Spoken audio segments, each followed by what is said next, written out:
Welcome to Locked On College Football Kickoff Live. Alongside Alex Dono of Locked On Canes and Kenton Gibbs of Locked On ACC and Locked On Wolfpack. Drake Toll here from Locked On Big 12. Thank you for making Locked On College Football Kickoff Live your lunchtime listen every Friday. Guys, let's jump in. The biggest upset of the week, at least in the top 10, Clemson and Duke. You might remember that I said if Clemson loses to Duke, I would cut off. I think it was my left. Kenton, was it my left pinky toe? I don't. You didn't specify which pinky toe. You just said you would cut off a pinky toe. You did specify the tool, however. You said it wasn't going to be a scythe. You said it wasn't going to be a butcher's knife. It was going to be a rusty knife. Rusty knife. Ken, a man of my word, I am down one pinky toe this week. After saying, and I don't know how many toes I'm going to, well, actually I do. I have 10 that I can give away this year, but I'm down one after week one. So I'm going to have to start limiting my toe talk. Clemson, Kenton, gets just mauled by Duke. And Dabo Swinney says in response, I like what our offense did. If we do it every week, we go undefeated. I'm not sure what Dabo is on.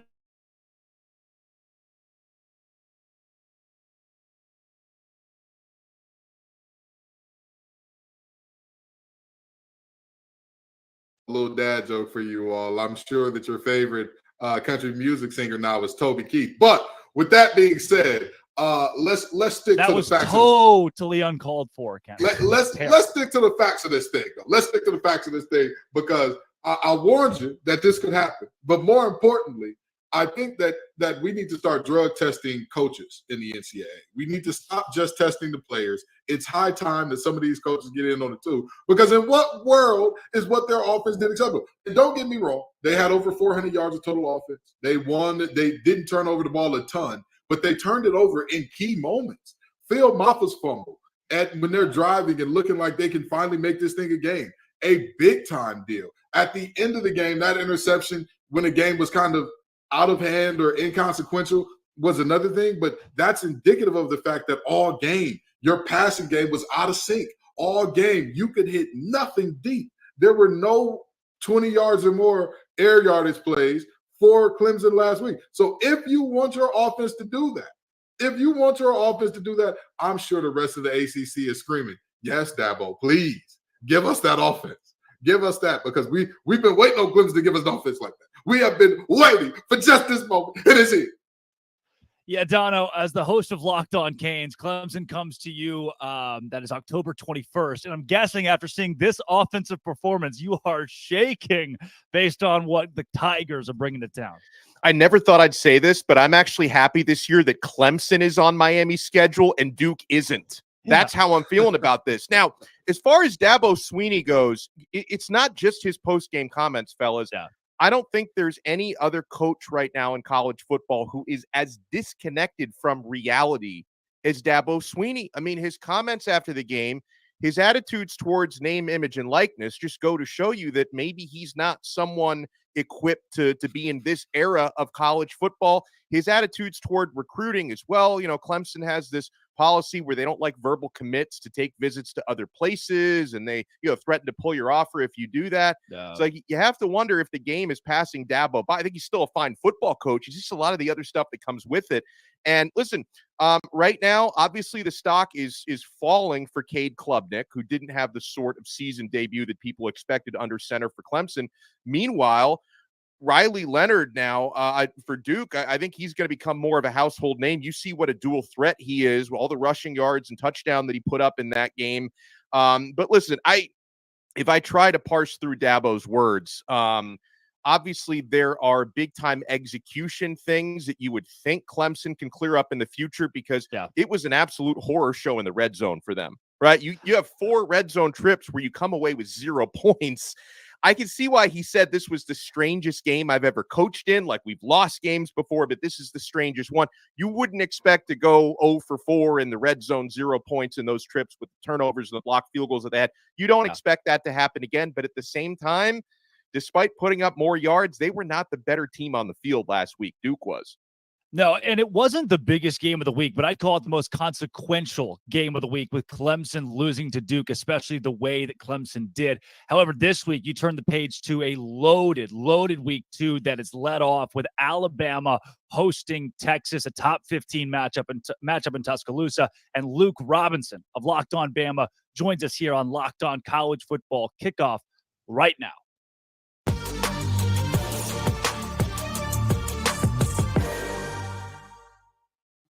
Luke, my man, Alabama and Texas. Last week, the Longhorns were sloppy against Rice. Alabama took care of business. Jalen Milroe, the new quarterback, stepped up big time and showed that, hey, there's a new signal caller in Tuscaloosa.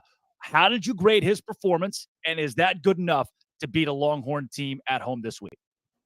Yeah, first of all, thanks for having me. Secondly, yeah, I think if he performs like that, it's certainly enough to beat Texas. Alabama is still uber talented, and I know Texas is too, but Alabama, in terms of blue chip ratio, if you believe in that type of stuff, and I do, they are up there at number 1 or number 2 in terms of blue chip ratio, so you know they've got the talent to do it. I think what was so great was Jalen Milroe's command of everything. Look, everybody was judging him on the way he performed against Texas A&M last year, and let me preface all that by saying his performance against A&M wasn't bad. He was forced into a starting role in what many people thought at the beginning of the season would be Alabama's biggest game, nighttime in Bryant-Denny against A&M, a revenge game. It was a big deal, and he was forced into duty. He ended up throwing 3 touchdowns. He had some turnovers. There's no doubt about it. He had some turnovers, and he had some shaky moments. But Alabama won the game, and he performed admirably. It wasn't a superb effort. It wasn't Bryce Young, but I've been on record saying, hey, I could call Bryce Young the best player in Alabama history. I mean, I don't think that's a stretch. Yeah. So, look, whoever followed Bryce Young is going to be a problem. But, you know, Jalen Milroe put on a show on last Saturday against Middle Tennessee. He accounted for 5 touchdowns. That's never been done by an Alabama quarterback before. So pretty unbelievable. And, yeah, I should say 3 passing touchdowns, 2 rushing touchdowns, never been done before. Yeah. But regardless, I think that's enough to beat Texas. And the subplots here, where he was once committed to Texas. He's from Texas. Steve Sarkisian coached at Alabama. Jace McClellan is from Texas. Just the rivalry, the idea that they're coming into the league. Alabama and Texas have played for a national championship in recent years. I mean, there's just a lot to digest here. And the fact that they're going head-to-head on so many other recruits is a big deal as well. So we don't have anybody from the Longhorns coming on this episode, at least. So I need you to speak for both teams right now. Bama wins if, Longhorns win if. Talk to me. I think Bama wins if they play about as well as they did against Middle Tennessee. I mean, I think if both teams play an A game, I think Alabama wins. If Alabama has a lot of turnovers, if they play like they played against Texas A&M as a whole, I'm not just picking on Jalen Milroe, I think they could easily lose this game. And look, everybody points to last year where Quinn Ewers was picking Alabama apart, and that's true. They were doing that in the first quarter. But injuries are a part of the game. I think everybody could have a what if so-and-so wouldn't hurt in whatever game. Yeah. That's a part of it. But I think Alabama wins if they play their game, if they go out there and establish the run. And look, here's what I was so encouraged about last week. That the questions I had about this Alabama team, I felt like a lot of them were answered. You know, the quarterback play, the wide receivers, there had been a lot of rumors that they had been dropping a lot of passes in practice. They didn't have a single drop in that game. And the things that I thought I knew, the offensive line, very good. The running backs, very good. They didn't perform as well. Jalen Milroe led the team in rushing with 48 yards. That's a little odd. But I do know that those two unit rooms are better than they played. So if they step up their game just a little bit, and as long as they're in a huge drop-off in Milroe and the receivers and the defense, I feel like Alabama's going to win this thing. Now, conversely, the way Texas is going to win this game is by blocking out all the noise. I mean, if they come in and they can force Alabama into some situations they don't want to be in, a lot of 3rd and longs, I think that Texas can win this game. That's going to be very difficult. And I'm going to tell you, as an Alabama fan, I have no problem admitting this. I mean, we got Alex here. He's from Miami. He knows what I'm about to talk about. Sometimes our home field advantage, though Nick Saban is 102-8 in Tuscaloosa, isn't the same advantage as other places. I know Miami is sort of the same way. Look, you always think about playing Miami at home, always so rough. Well, they don't usually have the same crowd unless it's a huge game. And when it is a huge game, that place gets bonkers. And that's going to be the way this is in Tuscaloosa. My co-host on Locked On Bama, Jimmy Stein, lives in Tuscaloosa. And he said the atmosphere around the campus has been bananas. And that's not typical because we're so used to winning every game in Tuscaloosa that we sort of take it for granted. But this is not going to be one of those instances. You mentioned Luke, coaching matchup is one of the bigger subplots. Sark going up against Saban, and former Saban assistants are just 2-28 against Nick. In this case, it's obviously an interesting one because Sark is an offensive guy. Saban's focus is more on the defense. So, how do you think Steve Sarkisian is going to try to attack Bama's defense? Because if nothing else, he probably knows, which plays Saban doesn't like going up against in practice. Yeah, I think look, Texas needs to try and take some deep shots. I think that's the way you can really mess Alabama up a little bit. I think that you can get in their heads defensively if you can take some deep shots. The problem is with that, and this is something I learned just doing some homework this week. Quinn Ewers' longest pass, at least last year, and I think in his career at Texas, is like 49 yards. And that just seemed crazy to me. I mean, because you think of Texas, you think of them with Quinn Ewers and having Xavier Worthy and all these other superstar receivers, you think they'd be throwing 80-yard bombs every game.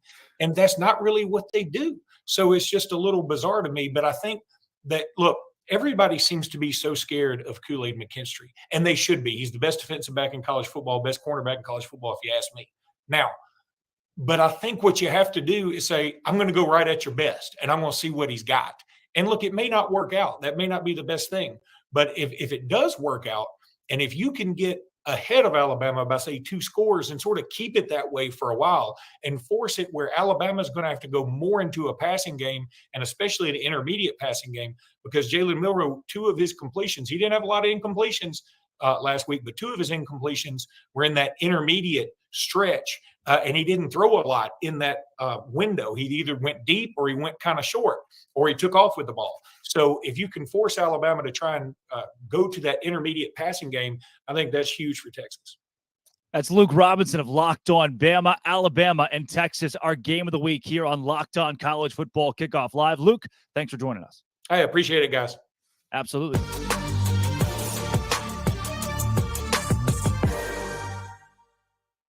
All right, boys, that was the game of the week this week. Last week, it was TCU and Colorado. We didn't know what was going to happen in that. You had LSU and Florida State, and then obviously that Duke and Clemson game. But we honed in on how Colorado was going to get dominated by TCU, and we were a little bit wrong. Kevin Borba of Locked On Buffs is going to join the show.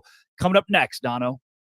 Did you know that 80% of men will experience hair thinning in their lifetime? I'm very much among that 80%. It's normal, but my fate doesn't have to be your fate. You can get ahead of thinning hair with Nutrafol, my friends. Nutrafol is the #1 dermatologist-recommended hair growth supplement. It's clinically shown to improve your hair growth, visible thickness, and visible scalp coverage. Go to Nutrafol.com/men to take their hair health wellness quiz. You can identify the causes of your thinning hair, and Nutrafol will give you a personalized plan for better hair health through whole body wellness. Take that first step to visibly thicker, healthier hair, because for a limited time, Nutrafol is offering our listeners $10 off your first month subscription and free shipping when you go to Nutrafol.com/men and enter promo code LOCKEDONCollege.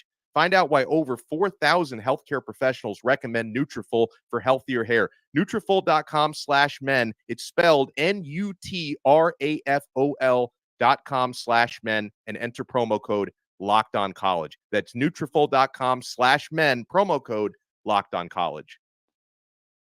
Believe it or not, 2 weeks ago, I was as bald as Dono. Dono took the hat there. I was wearing hats all the time, and then bam, Nutrafol. Look, another guy who's in that same boat, Locked On Buffs, Kevin Borba. You're going to see it. You're about to see it.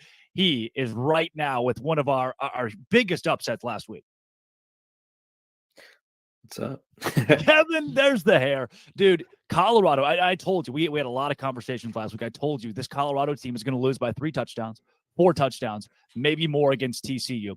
But what blew me away is that Deion Sanders took 70-plus curated players from the transfer, not random guys, curated players from the portal, and won. Have we entered the era of AAU in college football? as displayed on Saturday by Colorado? I'll say people will try it, but I don't know if everybody has the effect that Deion Sanders does. I think there's probably maybe 10, 15 coaches in college football that could realistically empty out the cupboard and then restock it with as much talent as he did. And I don't know if those coaches would even want to do it. I think it'd be like Kirby Smart, Nick Saban. If Dabo Swinney ever wanted to touch a transfer portal or acknowledge that it's real, maybe he could do it. But I don't think everybody could do it. I don't think it's something that applies to everybody. I know Texas State kind of did it. But again, it's really not one size fits all type of thing. And so I think having Coach Prime is kind of the main factor that a lot of these kids went there. Well, Kevin, I want to give a nod to Coach Prime right now because I bought receipts too, baby. Of all the folks on Locked On College Football Live, who was highest on the Buffs? I was. I believed in the Buffs. I said that their ceiling was higher than what everybody else believed. So, Coach Prime, I believe. Okay, I don't have nobody else tell you. I believe. Now, with that being said, Kevin, what do you think is the balance between the coaching and the talent that created that upset? Because me personally, the more I watch film on that game, the more I say these young men were exceptionally coached. This game was schemed up perfectly. Prime beat Sonny Dykes in the chess game of football at multiple points. That's what I was seeing on tape, at least. So tell me, what do you think is the balance there? Yeah, I think I'd probably go 60-40. Honestly, I think the schematics are great. I've never seen an offensive coordinator receive as much hype as Sean Lewis did, but he deserved all the praise.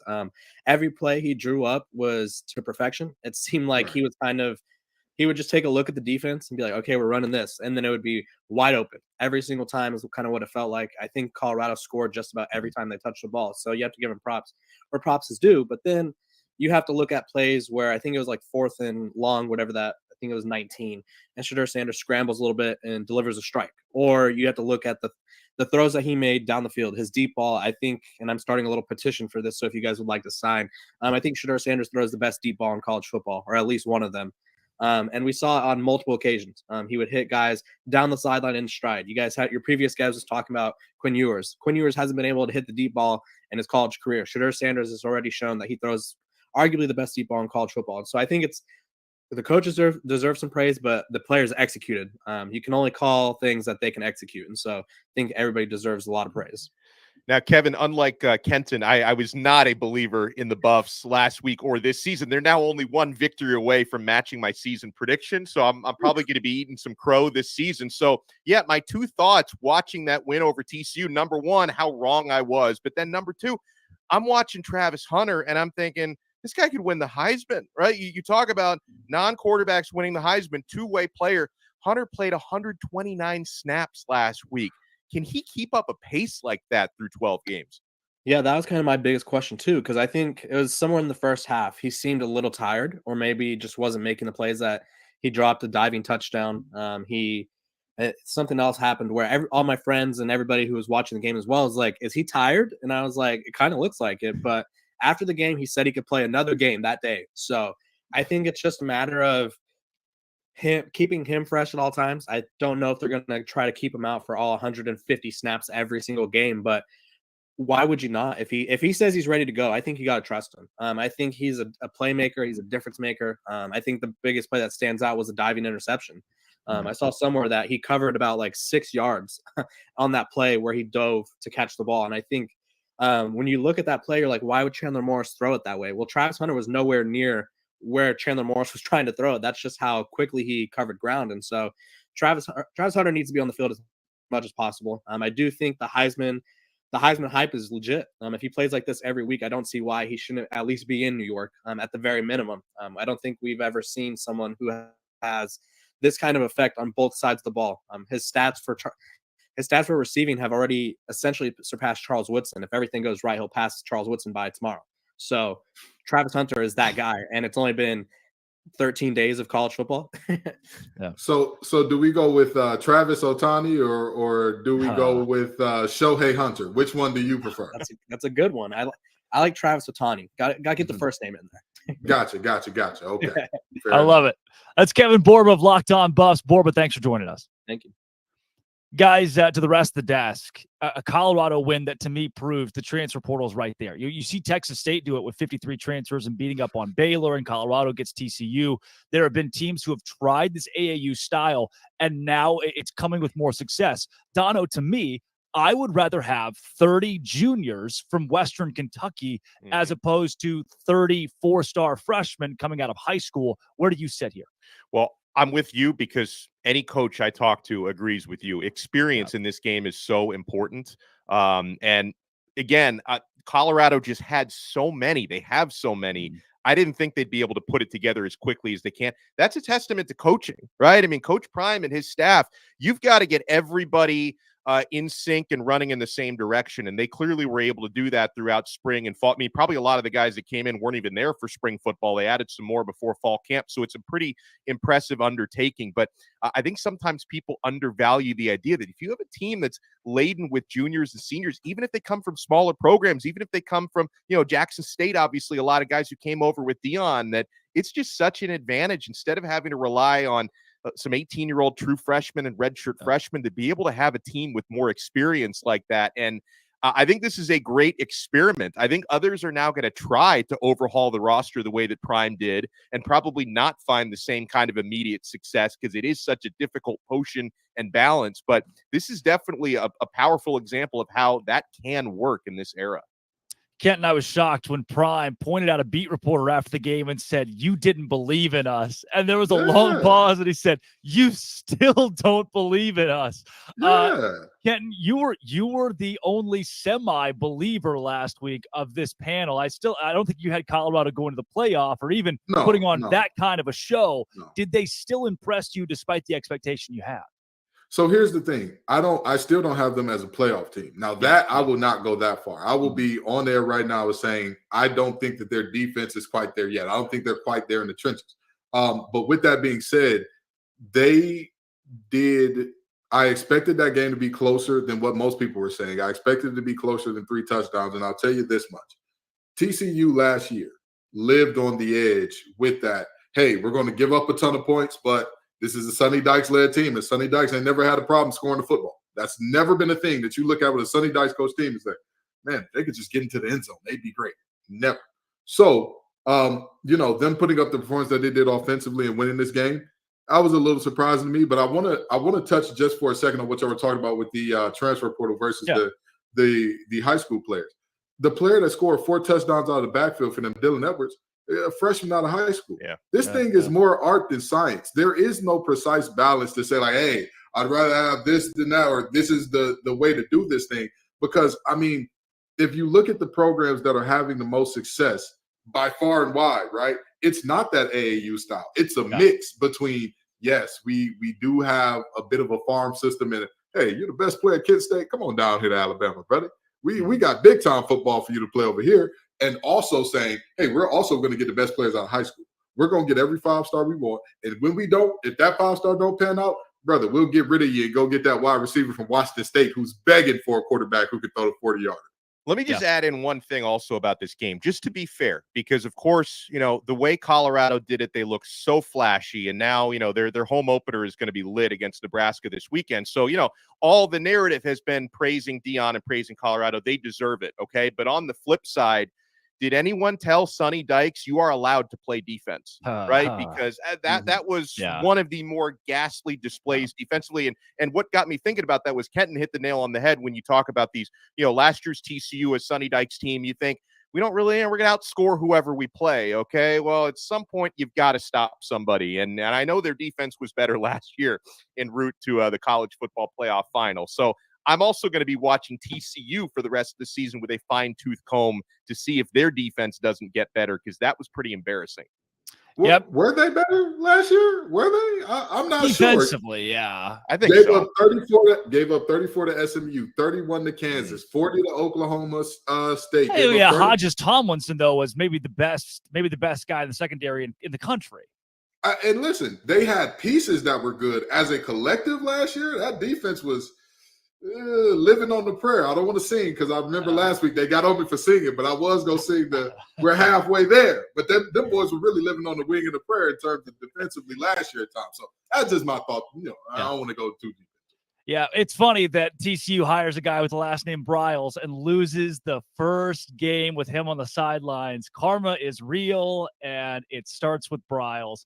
Guys, I look, playoff conversation is way too early here. It's September, but did you know only one team has made the playoff with a September loss, and no team has done it while going 0-1 in week one? Certainly not a good sign for Texas Tech. Red Raiders losing to Wyoming on the road. And for Oregon, you can't afford a loss outside of Pac-12 play when you're in a conference like the Pac-12. How will this game play out? Oregon and Texas Tech. Spencer McLaughlin of Locked On Ducks and Chris Level of Locked On Texas Tech got together to discuss.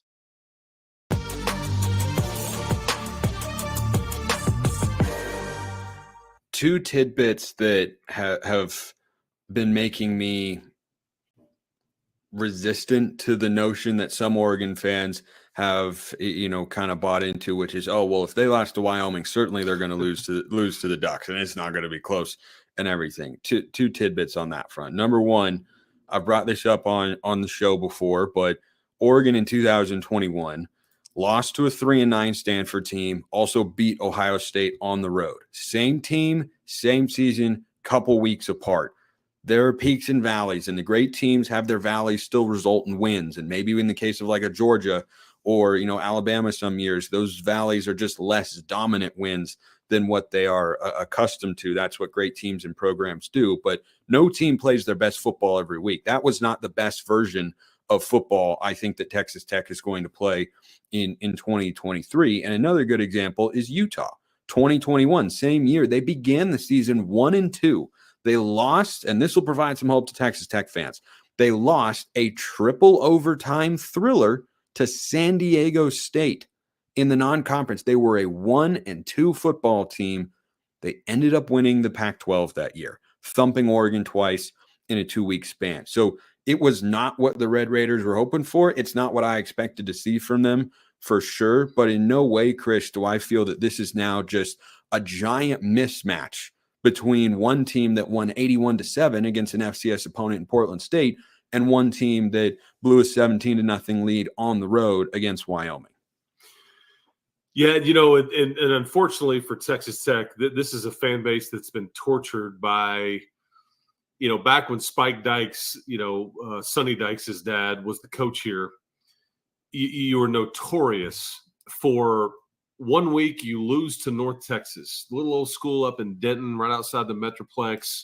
You lose to them on your home turf. And then fifth-ranked A&M would show up on your field, and you're thinking, well, this isn't going to go up. And then you pull it off and win. Yeah, it's like, I say this all the time. It's like, I know what you're capable of, but I also know what you're capable of. And so, like, what and like, you're right. There's very few teams that even that out and like survive all the tests. And I expect this to be a fun home crowd. I think, if you're Tech, you can get a lot of the doubt back and erased if you get a win here, and you can kind of get a fresh start on it. Let's get out of here on this, Chris, and I'll see if I can kind of wriggle this out of you of sorts, a prediction on the game. I know you're not always pain, Spencer. Yeah, right. Tortillas will fly. I'll predict that. I was about to say, I'm very much looking forward to what I'm calling the quad T in college football. The Texas Tech tortilla toss, I think, is an excellent way to describe what's going to happen. For those of you who don't know, there's a tradition at Texas Tech where they throw tortillas at kickoff. Because, well, Chris, real quick, in like 30 seconds or less, why do you throw tortillas on the field in Lubbock? I love it, by the way. It's quintessential college football traditions. Back in the day, I think that Texas Tech was playing Texas A&M. Some announcer popped off and said, "There's the only thing in Lubbock is a giant tortilla factory," or something along those lines. And so I think people kind of caught on to it. It pissed them off. So at kickoff, they let them fly. They freeze them. They cut holes in them so they'll fly further. They used to get penalties. Oh, they freeze them. Oh, goodness. Oh, yeah, so they got a little oomph. Oh, yeah. But they're flour tortillas. And it's only at kickoff, though. Oh, corn's better. They go everywhere. Yeah. From a taco standpoint, 1,000% agree. Corn is much better. Not for throwing them at kickoff. Okay. I completely agree. I think Oregon goes into Texas Tech and gets it done. I got Oregon winning 34-23. Your thoughts on the outcome of the game? I can't sit here and pick Oregon to win. I just can't do it. I mean, I'm okay. sorry. I'll say That's okay. 36-33. I'll channel my inner Spike Dykes, and I'll say you come back, from the grave. You're like the Undertaker that just sits up. Oh, like he's still alive, right? And I'll say 36-33, and then everybody calms down in Lubbock and is like, okay, well, we're 1-1 out of the gate, but it's not as bad as we thought. But we pull off a good one. But yeah, I'll say 36-33.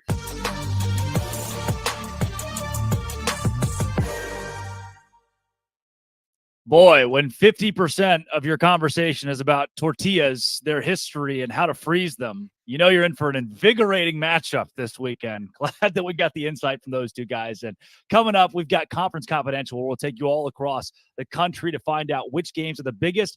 And stick around for Sell Me Why right here on College Football Kickoff Live, Dono.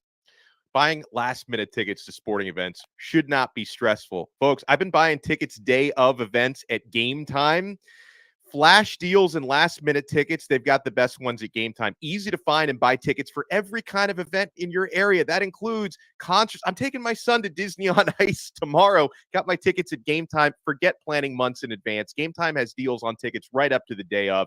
Get those exclusive flash deals, and the Game Time guarantee means you'll always get the best price. If you find tickets in the same section and row for less, Game Time will credit you 110% of that difference. So download the Game Time app, create an account, and use code LOCKEDONCollege for $20 off your first purchase. Terms apply. Again, create an account and redeem code LOCKEDONCollege for $20 off. Download Game Time today. Last-minute tickets, lowest price, guaranteed. Dono, I had no idea you were taking Dabo Swinney to Disney on Ice this weekend. There are so many games around the nation that stand out in week 2, folks. Let's get some more insight into the biggest games from our biggest conferences in this week's Conference Confidential. We start with Craig Sheeman of Locked On Big Ten.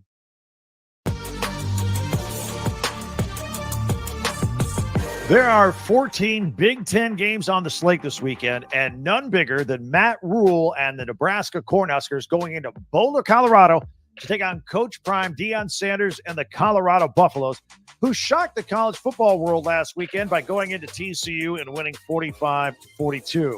Nebraska's coming off yet another one-score loss, this time to Minnesota, 13-10. Here's the deal. I think Nebraska's defense is much better than TCU's. I also think that Nebraska quarterback Jeff Sims and running back Gabe Ervin can run the football. I don't know if you noticed, but TCU ran for 262 yards against Colorado's defense. I think it's there for the taking. Bottom line, I think if this is a high-scoring game, some sort of shootout, then Coach Prime and Colorado are 2-0. And who would have thought that a couple of weeks ago? If it's a lower-scoring game with some actual defense in this game, I think Matt Rule gets his first win at Nebraska. By the way, Vegas has the over-under at 59, so it thinks it's going to be a little bit of a higher-scoring game. They also have the Buffs at -3 on this one. Youngstown State is at Ohio State. I call this the Jim Tressel Bowl, given his importance to both institutions over the years. Kyle McCord and Devin Brown will both play quarterback for Ohio State. Devin Brown will play a lot more than he did last weekend in Bloomington against the Indiana Hoosiers. I've got to tell you right now, this quarterback situation is not resolved yet, so both will get a lot of snaps in this game. In Ann Arbor, get out your bingo card for your coaching roulette. We'll keep track of who's coaching the team. Jim Harbaugh in his second of 3 weeks being suspended. Of course, last week against East Carolina, defensive coordinator Jesse Minter held down the fort. This week against UNLV, special teams coordinator Jay Harbaugh will handle the first half. Meanwhile, running backs coach Mike Hart will be the head coach in the second half. Got it? Got it. And finally, let's not overlook the Cy-Hawk Trophy as Iowa takes on Iowa State for the 70th time in this rivalry. It's going to be a great weekend. Can't wait. Enjoy the games. I'm Craig Sheeman for Locked On Big Ten.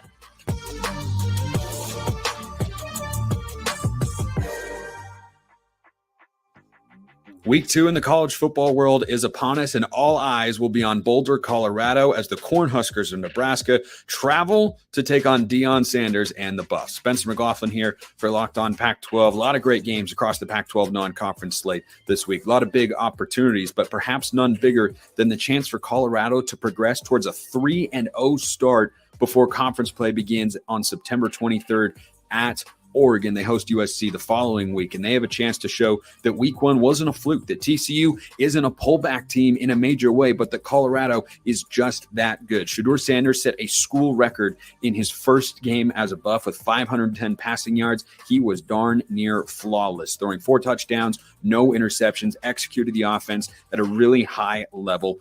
Thing to watch in this game is Nebraska's offense against Colorado's defense. The Buffs allowed 42 points and needed 2 red zone turnovers of TCU in order to hold them to 42 points on the road. A Nebraska offense, meanwhile, that managed just 10 points against Minnesota in week 1. Is a weakened Buffs defense going to be exploitable for what appears to be a weak Nebraska offense?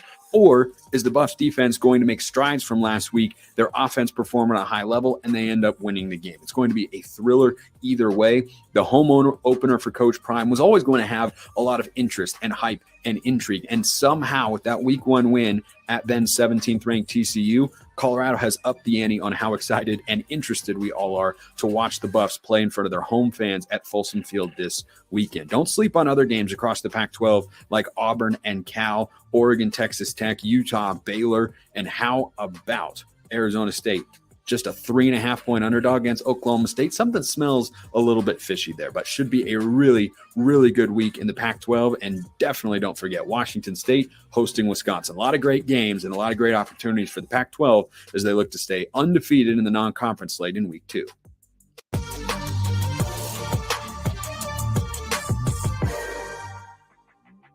Dave Schultz with your Week 2 Sunbelt preview.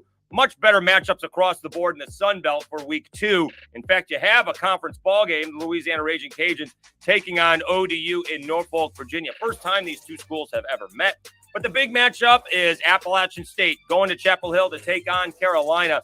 This is a rematch in last year's crazy ball game, 63-61 Tar Heels. But App State scores 40 points in the fourth quarter to fall short in overtime. But that leads to the victory over an A&M, which leads to game day in lovely Boone, North Carolina, which leads to a Hail Mary victory over Troy.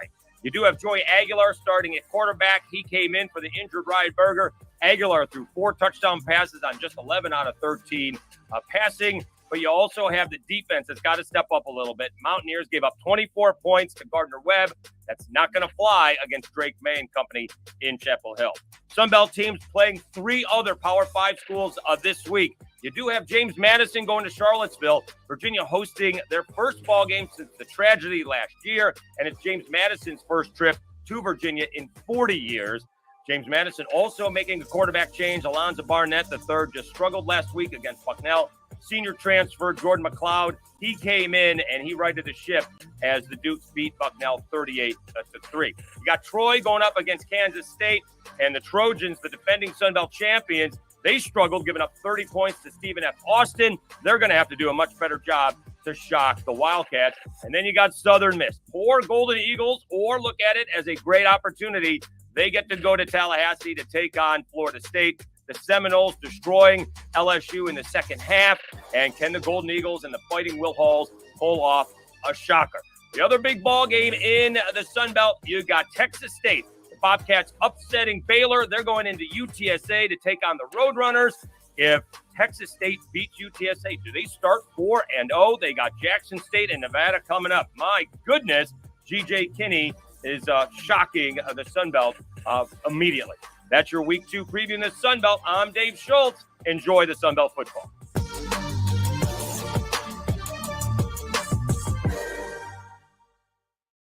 That was our look around the country here on College Football Kickoff Live with Conference Confidential. Now, guys, it's time for Sell Me Why. 5 or 6 games where we're going to tell you, we can help sell some of these on why the spread is where it is and who's going to cover. We start with Ole Miss -6.5. Oh, Everybody wants to see the SEC go down to a G5 opponent on the road. That is the consensus amongst other conferences in college football. But I just don't think it's going to happen. Hi, I'm Stephen Willis from the Locked On Ole Miss podcast, and you are looking at an Ole Miss offense that is operating at maximum efficiency. Willie Fritz and the Tulane Green Wave are going to have to perform at an extremely high level to keep Ole Miss off the board. This is a game that, even as good as Tulane is defensively, could see Ole Miss scoring 40 or 50 points. And with the line being as small as it is, I don't think that Tulane's offense is going to be able to match it. In fact, whenever you look at the score of this game, I put it at somewhere around 31-14. So I would be okay with laying up to 12 or 13 points. So as this line gets a little bit bigger, and I think it will before kickoff, I do think that I wouldn't lay these points. Tulane's a good football team. I just don't know if they're as good as Ole Miss. Yeah, guys, Kenton Gibbs, we'll start with you. Ole Miss, Tulane, this game is a sellout. It's a Tulane team that won a New Year's Six Bowl last year, but a lot of people are picking the Rebels to get it done. Yeah, so the thing about this game is Tulane is another one of those teams, and this is kind of because they're in the group of five more so than just a philosophical thing that we see from a lot of Power 5 teams that don't play defense. They're going to struggle defensively. Offensively, they can scheme guys up. They can find ways to get guys up. They can find ways. I enjoy watching Tulane's offense because whatever they want to do, they find ways to effectively do it. If they want to get the ball to the perimeter in terms of the running game, they find a way to do so. If they want to scheme up, hey, we're going to keep hitting you laterally until all of a sudden you got two high safeties and now we can gas you vertically, they're going to do it. And so I could see Tulane saying, hey, not today. No covering on us, Ole Miss. But I could also see a couple of turnovers going the wrong way for them, and then all of a sudden Ole Miss gets this thing and makes it up. Dono, 7-point game. Do you take the Rebels? I do take the Rebels. It gives me pause because obviously Tulane is ranked, Tulane is talented, but the fact that they're ranked, that means you're not going to be sleeping on the green wave. I think I look at it from an Ole Miss perspective because sometimes when you see these strong group of 5 teams pull off these upsets, I know we're talking about a spread, not the straight up, but either way, when you're talking about these group of 5 teams, when you can catch a Power 5 sleeping, it's not going to happen because I think Tulane has enough hype coming in. Jimmy's and Joe's, guys. I mean, Tulane can try to scheme with their X's and O's, but they just don't have the talent. So this is a situation where I can see it being a close game heading into the fourth quarter, and I just think the Rebels are going to wear them out and probably end up winning this game by 2 touchdowns. Look, I New too Year's have Ole Miss to cover, by the way. New Year's Six Bowl is different than week 2 of college Yeah. football, right? You don't really throw out the kitchen sink to beat Ole Miss this week. And maybe you can make the case that Tulane does, but they know what it's like to win now. They've seen that at one of the highest levels of college football. I've got Ole Miss by at least a touchdown. It's a weird line, right? Vegas and the bettors are swayed on this one, but give me Ole Miss as well. But we've got action this weekend to an extent, like 50% action. Georgia, 43.5-point favorites over the Ball State Cardinals. Clint Shamblin of Locked On Bulldogs is going to sell us why the Dogs will cover the huge spread. Here we Clint Shamblin, Locked On Bulldogs here, telling you why Georgia's going to cover no problem, no sweat against Ball State. 1, Bobo knows his assignment. Look, last week Kirby Smart got on him, told him, hey, first and goal from the 5. Can't be having that. We got to get more than a field goal. That's number 1. Bobo's going to be on point. Number 2, Carson Beck is going to be just fine. In this offense, Stetson Bennett did not have as many yards, completions, or touchdowns as Carson Beck did in his first game as Georgia's signal caller. No worries there. And number 3, this defense is nasty. It's the best defense Kirby Smart has ever, yes, I said ever had.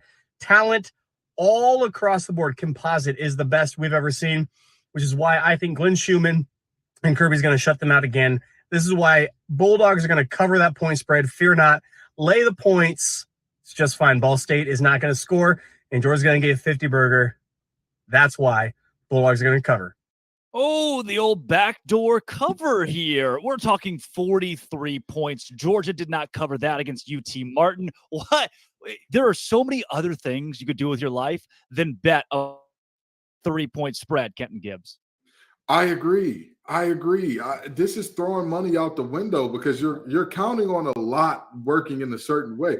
They're counting on Kirby Smart not calling off the Dogs. You're counting on the 2s and 3s from Georgia not potentially letting up a touchdown or two, because Mike New, who's the head coach of Ball State, he's not going to pull his starters. That's not going to happen. We have seen him historically get the wheels whooped off him by teams, and those starters play deep into that game. If you look at the Tennessee game last year, Tennessee beat them by 49 points. So I know some people are thinking that's for us who think Georgia is going to cover. Yeah. But not really, not so fast, my friend, because there were multiple moments toward the end of that game.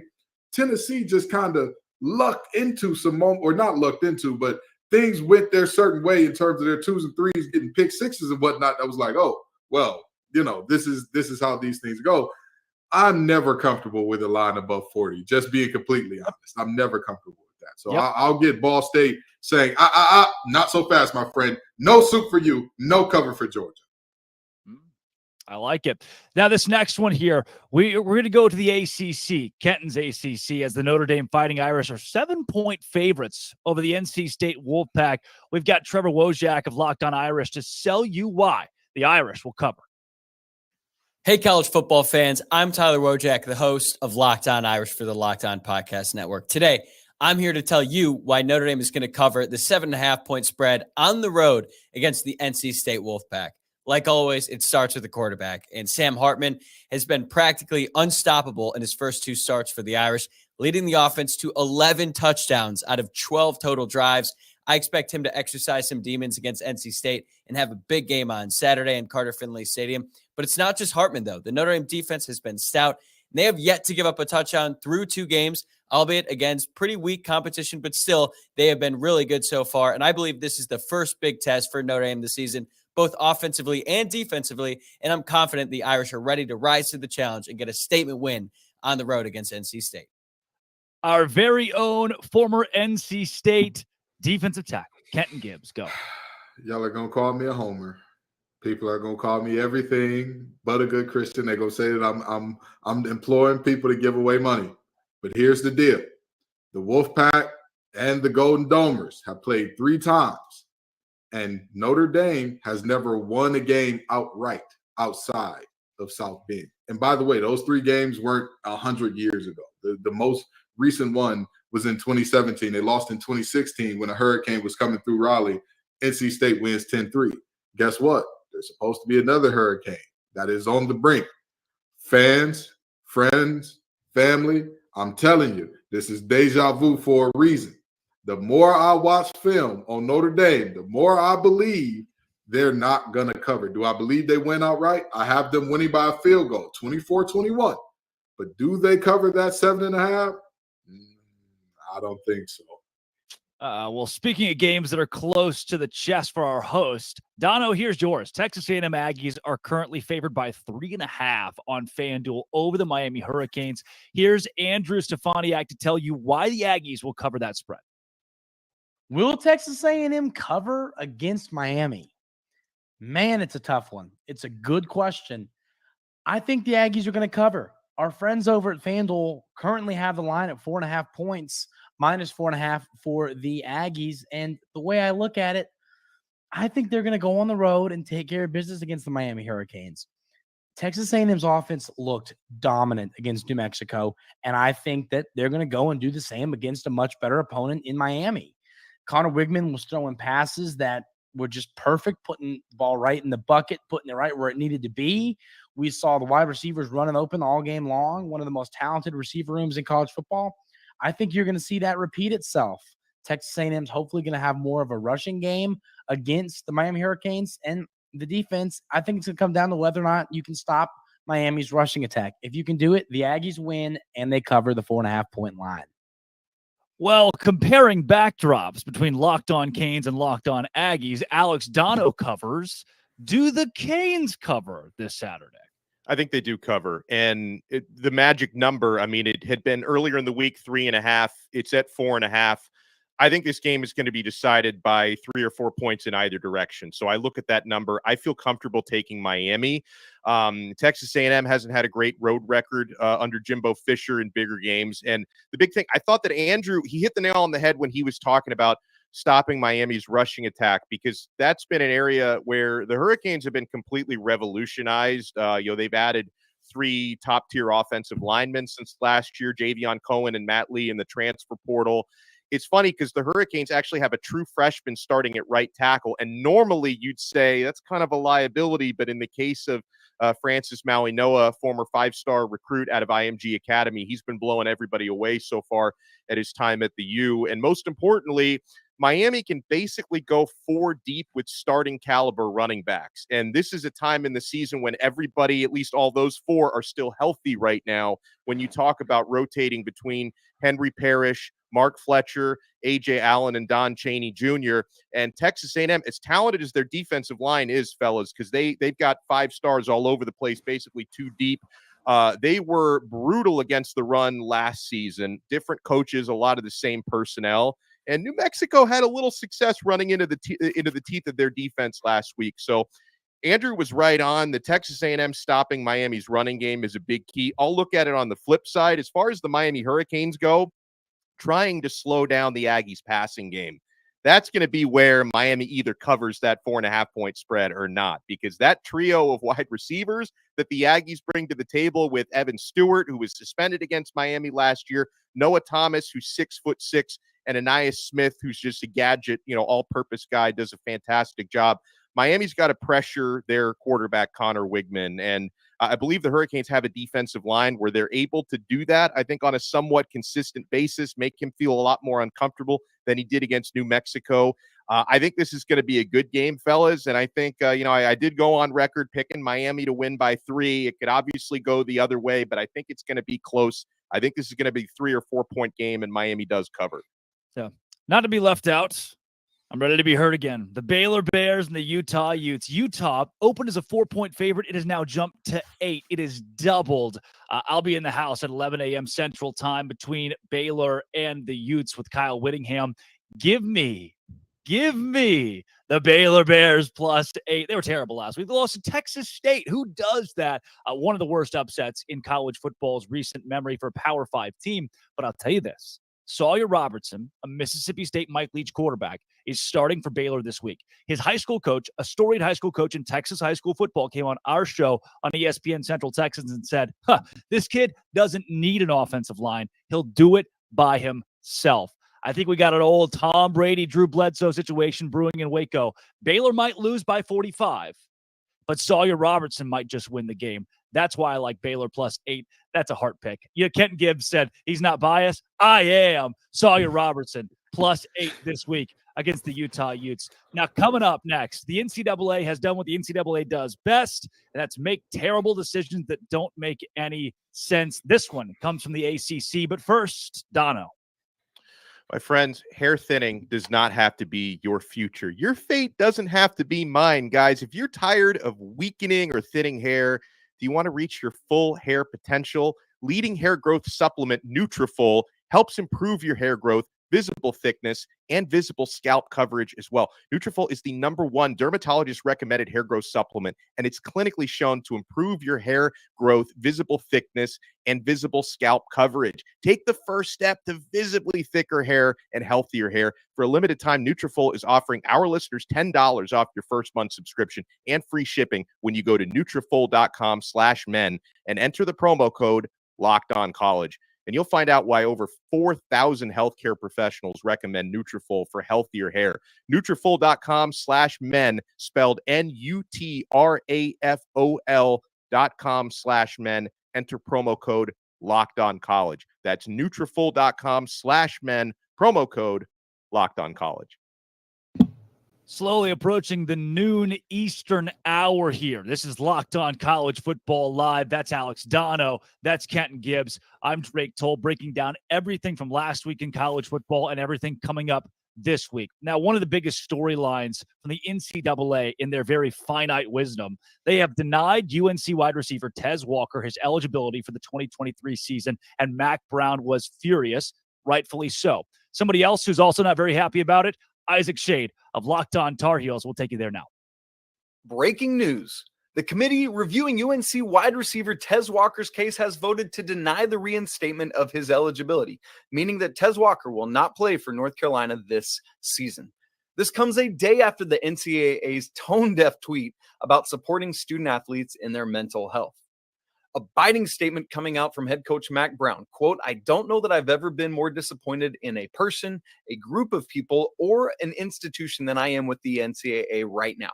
Plain and simple, the NCAA has failed Tez and his family, and I've lost all faith in its ability to lead and govern our sport." In a quote from AD Bubba Cunningham, "This decision undermines the fair treatment of student athletes and further erodes the public's confidence in our national governing body." So what's next? Will we see legal action? Will Carolina accept this news and move on? We'll find out. But on Saturday, the Tar Heels host App State and will do so without Tez Walker. Yeah, nothing shocking from the NCAA here, guys. This is something that's been an ongoing problem. One thing that I like to mention, there was a tweet from the Baylor football account, who, again, I try to support, that said, starting year 7, one of their defensive guys starting year 7 in what you got 25-year-old players who have gone to 2 or 3 different schools that are eligible to play for different teams, but Tez Walker can't play for UNC. Kenton Gibbs, not shocking, still abysmal. Yeah, again, the old meme, disappointed but not surprised, right? Yep. I mean, the reality is there are times where, especially with the NCAA, where the process, procedure, the way that rules are written and followed to the T are they don't run concurrent with common sense. Yes, it does not make sense that guys are allowed to play 7, 8 years, whatever the case may be. However, by the lay of the law, by the rule of the law, they got a couple of hardship waivers for whatever reason in terms of injuries or whatever the case may be. Yeah. And they got a COVID year maybe, which we're seeing the back end of guys with COVID years. That's finally starting to wane off a little bit, but we're seeing that as well. And then you combine that in with the fact that they're graduate transfers. Graduate transfers have an entirely different ball game in terms of where they can and can't go and how they can move than undergrad transfers. But in this Tez Walker situation in particular, the thing that I find so abhorrent about this, so disgusting about this, is the fact that his first transfer was away from a school that didn't have football that year. No, he committed to North Carolina Central out of high school. They canceled their season because of COVID. That should have been reason enough to say, hey, this doesn't count as his one free transfer. This is that it shouldn't be, well, his grandmother is sick and that's why. No. Even if we're going by the law of the land here, if that team did not participate in football when he came, why would he stay? With all due respect to NC State, I got my degree from there without having financial hardship. I just gave him 3 attendance, more than most people ever will, but that's another story for another time. The reality is very simple. Without football, I wouldn't have been in Raleigh. If when I got down here, they said, hey, Kenton, COVID is happening and we're not going to be playing football. Okay, y'all be real. Y'all stay easy. I'm not going. I'm in the words of Magic Johnson, I ain't gonna be here.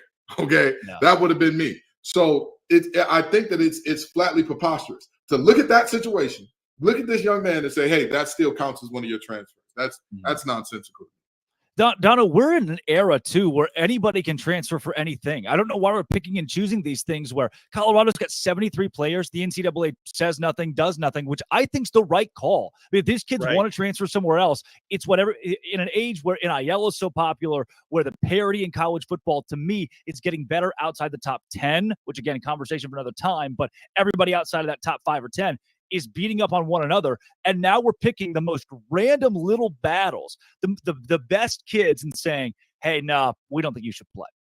The inconsistency is the first thing that really drives me crazy. I don't know if they have like different arbitrators that all look at different cases, and maybe it's like which umpire you get at a baseball game, right? The strike zone is bigger or smaller depending on who it is reviewing your case. But, to deny a young man, and Kenton was so right to describe the first time transfer was because the football program was canceled, and the second time transfer is to be closer to a sick family member, closer to home. It's like, how do you look at that and deny it? And I'm with you, Drake, like the Colorado thing, it doesn't upset me, but at the same time, the inconsistency does, where you basically allow an entire roster to be built off transfers who are allowed to play immediately. And then you decide to deny a young man a waiver under these circumstances. It's crazy. The other part about it that bothers me is it's very obvious the NCAA, they're trying to flex what little power they have, because they're losing control of their own sport, of their own athletic landscape, right? Where, they hate not having really any control over name, image, and likeness, which takes a lot of control away from their recruiting rules.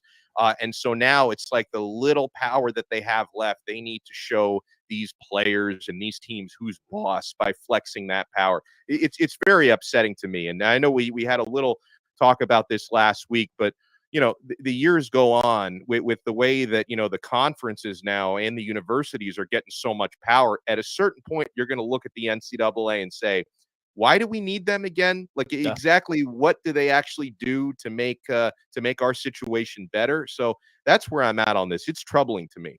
Yeah. And we can sit and have this conversation for a half hour, Kenton, but nothing's going to happen. This is not going to change. And there are two things that I want to talk about real quick before we got to move on from this. Number one, the NCAA doesn't realize this, but decisions like this are driving toward that singularity thing that Chip Kelly was talking about, where football is a separate entity altogether.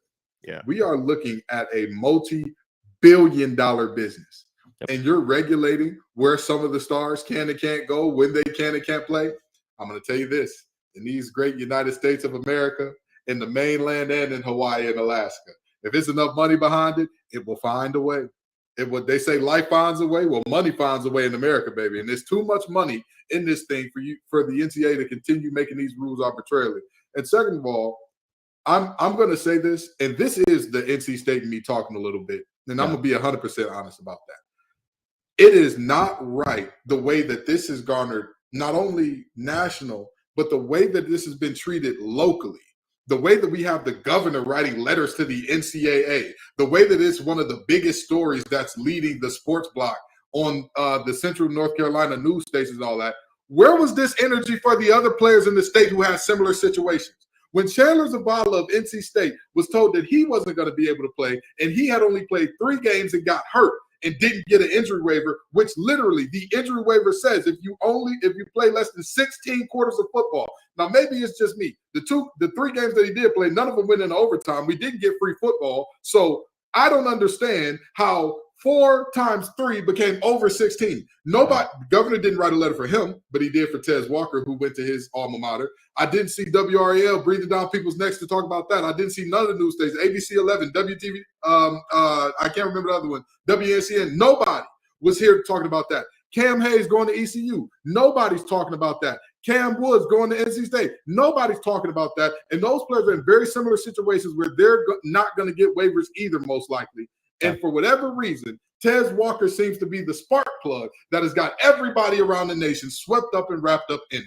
Things that make you go, Yeah, he can't be the only one at this point. It's they're so, and you mentioned it in the very state. But look, while they're not covering, Locked On College Football Kickoff Live is covering it. And Kenton, you mentioned this is you and Dono both a multi-billion-dollar industry that we're talking about now, and one of the biggest brands in that, the Texas Longhorns. One of the other biggest brands in that, the Alabama Crimson Tide, and they're taking on one another in Tuscaloosa this week. We heard the Bama side, but apparently this isn't your dad's Nick Saban. It's not the Crimson Tide we're used to. Let's get the other side of this game.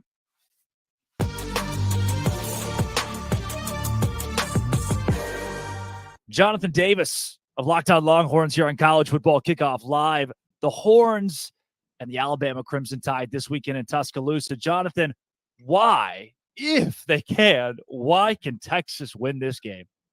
Because I think you're going into Tuscaloosa with a team that can match the talent level of the team you're playing, the Alabama Crimson Tide. And I think Steve Sarkisian said it perfectly in his media availability. You have to go in there and beat the 2023 Alabama Crimson Tide, right? You're not playing the Alabama Crimson Tide of the last 17 years, or the Nick Saban of the last 17 years, all of those coordinators and all of those players that have made, Alabama the class of college football. And I think when you look at this team, they're strong in the trenches. Obviously the offensive line didn't look great against Rice, but, they certainly have the talent to go into Alabama and, play really good football on the outside. They have a ton of weapons at, wide receiver and tight end. They have a really good running back room, and that defense, although the offense didn't look great against Rice, the defense looked ferocious. So I think you have a ton of talent on this Texas football team. You have a great coaching staff, and you have a team that's eager to win a big game like this and put themselves back on the map as a program. And so that's why they can go into Tuscaloosa and get the win, because they have a ton of talent and a team that's hungry and ready to put themselves back with the blue bloods at the top of college football.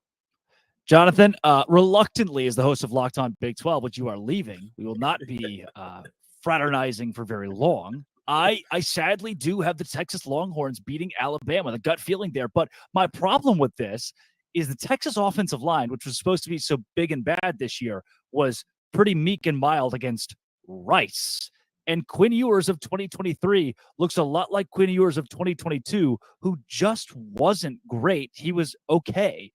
Am I right there? Yeah, no, I think you saw some of the same things that I saw when I watched the tape.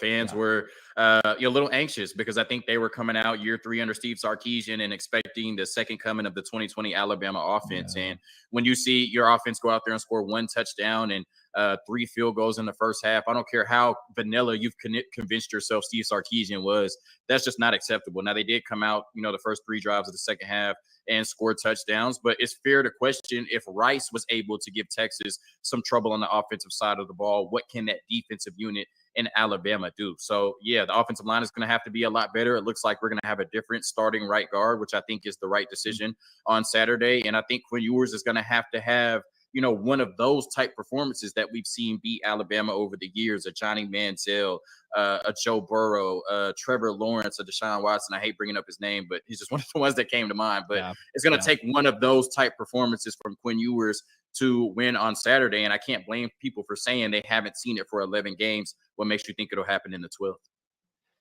Xavier Worthy, to me, will be, I'm going to say it, he'll be the best player on the field on Saturday night. I was way higher than him than a lot of the national media who left him off of All-American pages. I thought that was insane. I think Xavier Worthy is an All-American caliber wide receiver. Does it take a 2-touchdown, 100-yard performance from him, something spectacular from him or somebody else on the offense for Texas to win? Absolutely, yeah. And I think that, you could say it's going to take a great performance from the running backs, but when you look at Bijan Robinson and Roschon Johnson not being able to run the ball on Alabama last year, it's hard to say, okay, well, Jonathan Brooks and Cedric Baxter will, right? When we know how much talent, Bijan Robinson has. Like I said, I think it's going to take a Heisman type performance, a generational, legendary type performance from Quinn Ewers. And if he's doing that with his arm, that means somebody has to be doing it catching the ball. And I think Xavier Worthy is the most likely candidate for that. We know in Steve Sarkisian's offense, he wants to stretch the defense. He wants to get down the field, and nobody does that better probably in the entire conference in the Big 12 than Xavier Worthy. So I think that, if Quinn Ewers is to have a big game and have a game capable of beating this Alabama team, then that means Xavier Worthy probably got past Kool-Aid McKinstry a few times for touchdowns. What does a win in this game on Saturday mean for the University of Texas? Yeah, I think, I said this on an episode with our Locked On SEC host and our Locked On Bama host. A lot of people in that building looking for validation, right? I think Steve Sarkisian, we know what he is as an offensive play caller and play designer, but he's kind of close to 500 as a head coach, 14-12 at the University of Texas. I think this would be his signature win. We talked about Quinn Ewers a little bit off the record, right? I think, 12 games later, we're still waiting to see what we saw at South Lake Carroll. We're still waiting for him to live up to the hype. This could be that validation for him. And for a team that is in the blue bloods, a team that you can't tell the story of college football without. The last 10 years, they have not lived up to expectations. The last 10 years, they have been the laughingstock of college football. This would validate them as being back on their way, at least, to being one of the top programs in the sport. So a lot of people in Austin, Texas, looking for validation on Saturday. And if they win, I think a lot of them will get it. You did say the word back. You slipped it in there. You put some other words around it, but I did hear the word back somewhere in your response for Texas winning this game. Jonathan, when it comes to that conversation of Texas, Texas is back if they beat Alabama. This is the best team on the UT schedule all year. That's not an argument. If the Longhorns win this game, it's at 12-0 or bust. No, I don't think if the Longhorns win this game, it's 12-0 or bust. I think you came into the season saying that you needed to win a Big 12 championship and at least compete for the college football playoff.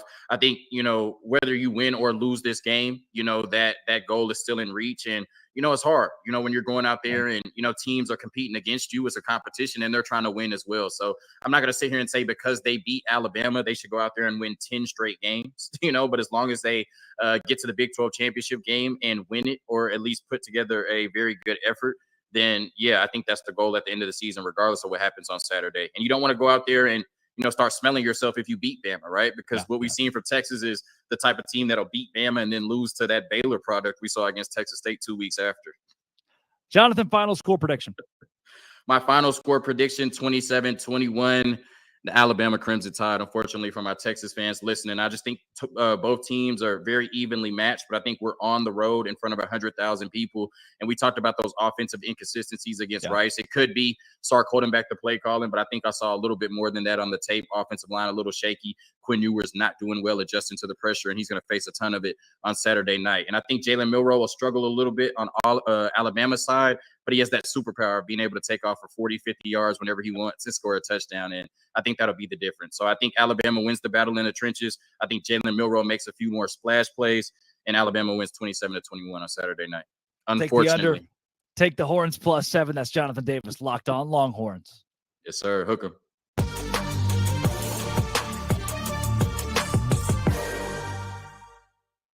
Guys, quick reaction to Texas and Alabama. I think Xavier Worthy proves to be the best player on the field. Texas keeps it close, and the experience wins in the end. I have Texas taking this game by 3 points, Alex Dono.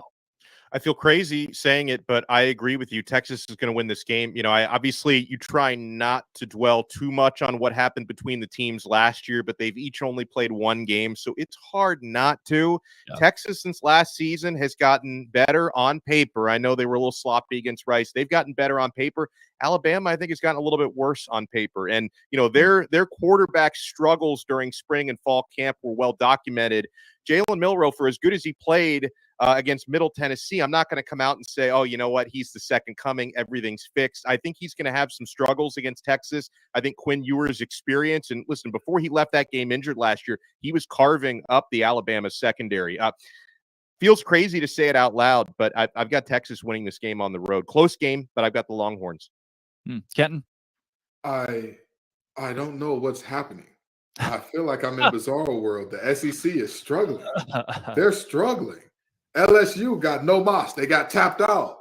You look at the USC team. Negative rushing yards against the UNC defense that couldn't stop the run with Robitussin, a COVID shot, and tissue. And that team gives you negative yards. I don't know what's happening. Now we're picking Texas over Bama. I hate to be on the bandwagon. I know some SEC folks going to be mad at us. I know Zach and Brandon are backstage saying, cut his mic. But, baby, I got to say it. Texas wins this game. And I want to say something about Texas being back. Jeez. From 1999 through 2009, Texas had as many national championship appearances as they had seasons with single-digit wins. Those 2 single-digit win seasons were 9. Folks, stop saying Texas is back until you no longer have to ask if they're back. They're not back until you don't have to ask the question anymore. If you're talking about those Mac Brown glory days, you're not back until there's no more questions. The question is, should this team be on the field with Texas? That's when you're back. That's when you're back, buddy. Well, let me add one thing in, because, Kenton, this doesn't have to be an SEC versus somebody else conversation. I mean, the SEC, they can basically already claim Texas. If Texas wins that game, the SEC can say, hey, they're going to be with us next year, SEC versus SEC. So I don't think they'll lose any sleep over that. In the words of Kobe Bean Bryant, soft. They're not yours yet. They're not there yet, okay? That's just because the marriage is arranged doesn't mean that that's your partner in the house cooking up the food, balancing the budget and the checkbook yet. They're not yours. That's the Big 12 whooping on you. Don't be soft, SEC. Don't claim them yet. They still got to pay a payout ticket to the Big 12 to leave. Don't be soft. This is SEC, Big 12. What are you going to do about it, SEC? Guys, we just all 3 picked Texas to win against Alabama on the road. They're going to pull our show before next week. All 3 of us going Texas over Alabama. Coming up next, it's another powerhouse team like Bama that still has a lot of question marks. It's Ohio State. Can they go to the college football playoff? But first, Dono. I remember when buying last-minute tickets to sporting events used to be a stressful experience. I don't know if I'm getting a deal. Am I getting ripped off? Guys, at game time, you are always getting a deal. You're never getting ripped off. They've got these flash deals on last-minute tickets. It's easy to find and buy tickets for every kind of event in your area. Sporting events, concerts. I'm taking my 5-year-old to Disney on Ice tomorrow. I got great deals at game time. Lowest price guarantee. The game time guarantee means you'll always get the best price. If you find tickets in the same section and row for less, Game Time will credit you 110% of the difference, guys. So download the Game Time app, create an account, and use our code LOCKEDONCollege for $20 off your first purchase. Terms apply. Again, create an account and redeem code LOCKEDONCollege for $20 off. Download Game Time today. Last-minute tickets, lowest price, guaranteed. Wow, Dono, I didn't know you're taking Billy Napier to Disney on Ice. That's awesome. Guys, Hi, Billy. He's coming with me. Last week it was USC. This week it's Ohio State. We're talking playoff contenders, but a whole new look for Ryan Day's squad. Let's get a closer look at Ohio State.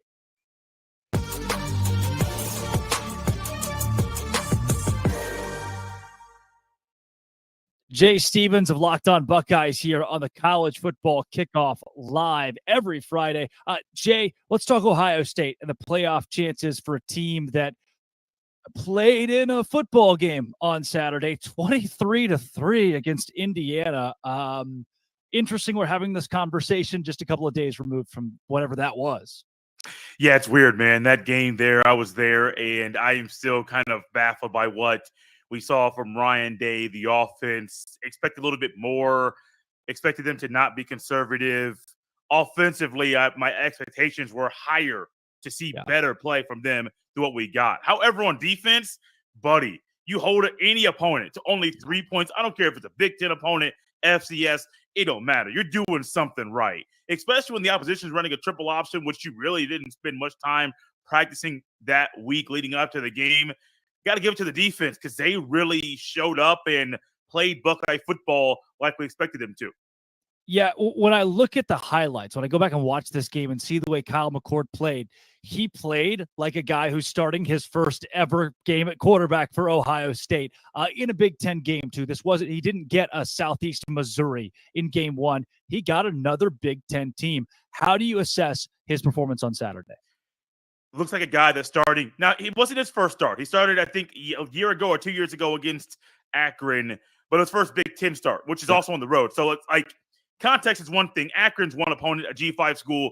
Indiana's a Power 5 Big Ten school. It's still on the road. So, like, it's still tough. It's very, very tough, especially with the way Indiana's defense played. Their front seven played a whole lot better than expected. Number 44, Casey, and some other guys, Moore, number 20. They were making plays all day, making things hard for the Buckeyes offense.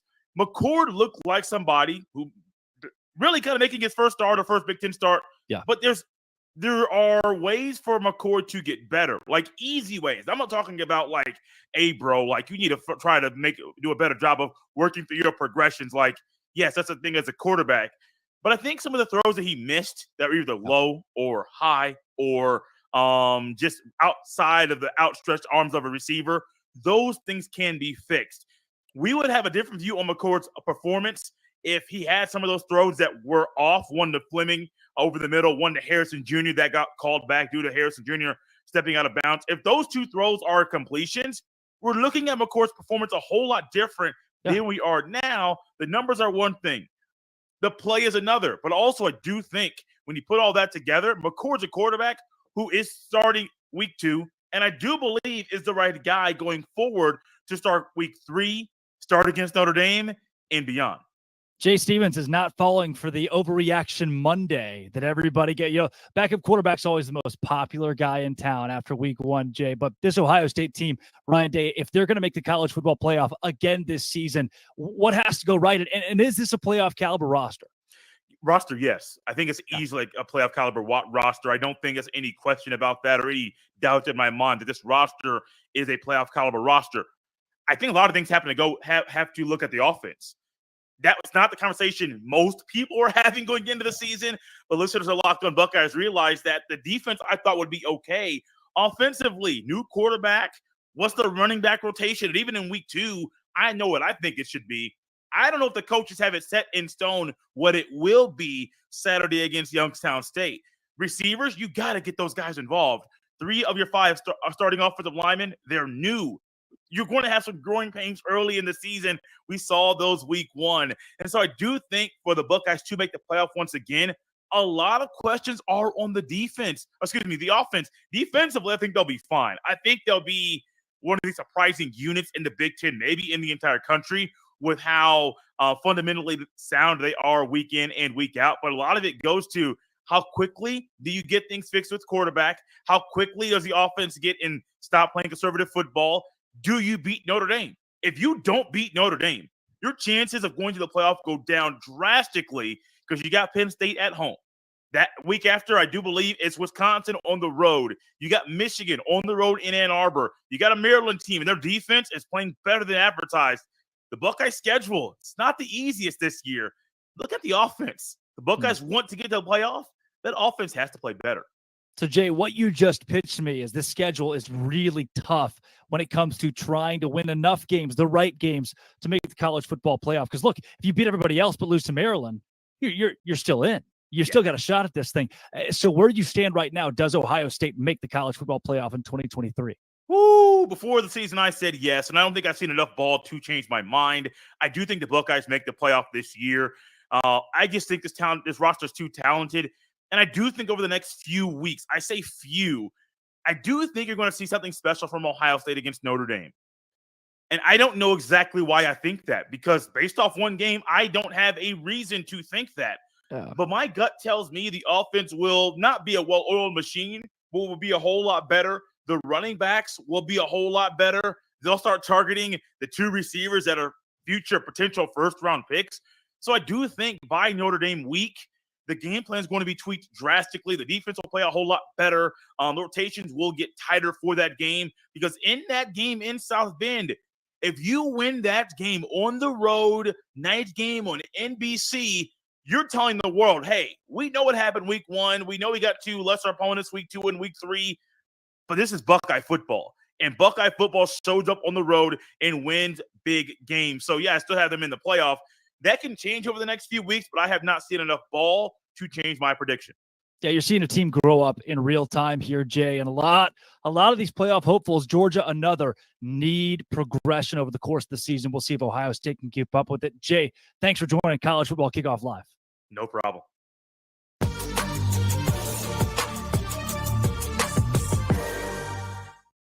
I hope that Jay Stevens narrates my life. If they write a book, I hope it is Jay Stevens that narrates it. Guys, we have looked around the Big Ten. We've seen the Pac-12 and the Sunbelt. It is time for the big dogs. Let's go Conference Confidential. And we start with, wait a second. Something, there's a weird little thing in the script here. It says knock, knock.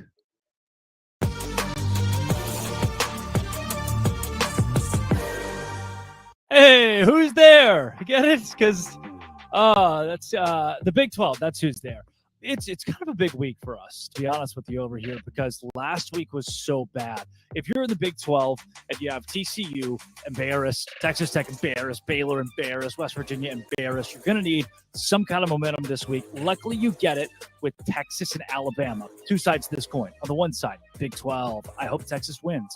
On the other side, SEC. If Texas wins, that's an SEC win against an SEC team, and it gives them momentum. But then again, if Texas beats Alabama and then Kansas State beats Texas or TCU beats Texas, what does that do for the Big 12? That's a lot to digest this week. I do think Texas wins in Tuscaloosa. Baylor, Utah. Utah was originally favored by 4, over under 47. Now that spread is 8. I think Baylor covers the 8 with a Mike Leach quarterback and Sawyer Robertson starting this week. Give me the Bears covering at home against the Pac-12 champions at 11 a.m. Big opportunity for the Big 12 to show its prowess over the Pac-12. Kansas, 3-point favorites against Illinois. Illinois struggled with Toledo. Give me the Jayhawks. Iowa State, Iowa. Iowa's going to win this game. They have a very good defense. Over under 36.5. Take the under. Iowa -4 covers, though. The final score 20-13. SMU, Oklahoma. Who cares? Pittsburgh, Cincinnati. I guess Cincy, Emory Jones is not that bad of a quarterback. So if you're a Pittsburgh fan, you think, easy win. Not so fast, my friend. Not so fast, my friend. Cincinnati's got a couple of All-Americans, one of the defensive line. So I think they give them a run for the money. Pitt probably wins the game. Oregon, Texas Tech. Another great opportunity for the Big 12 to prove that it belongs. It's better than the Pac-12.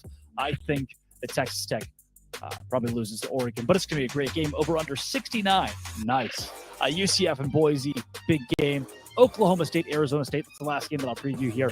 Oklahoma State will beat Arizona State by 45 points if it wants to in Tempe. They are 3-point favorites. Hammer that. Huge week in the Big 12 to bounce back from last week's debacle. Big 12 going to have a big one.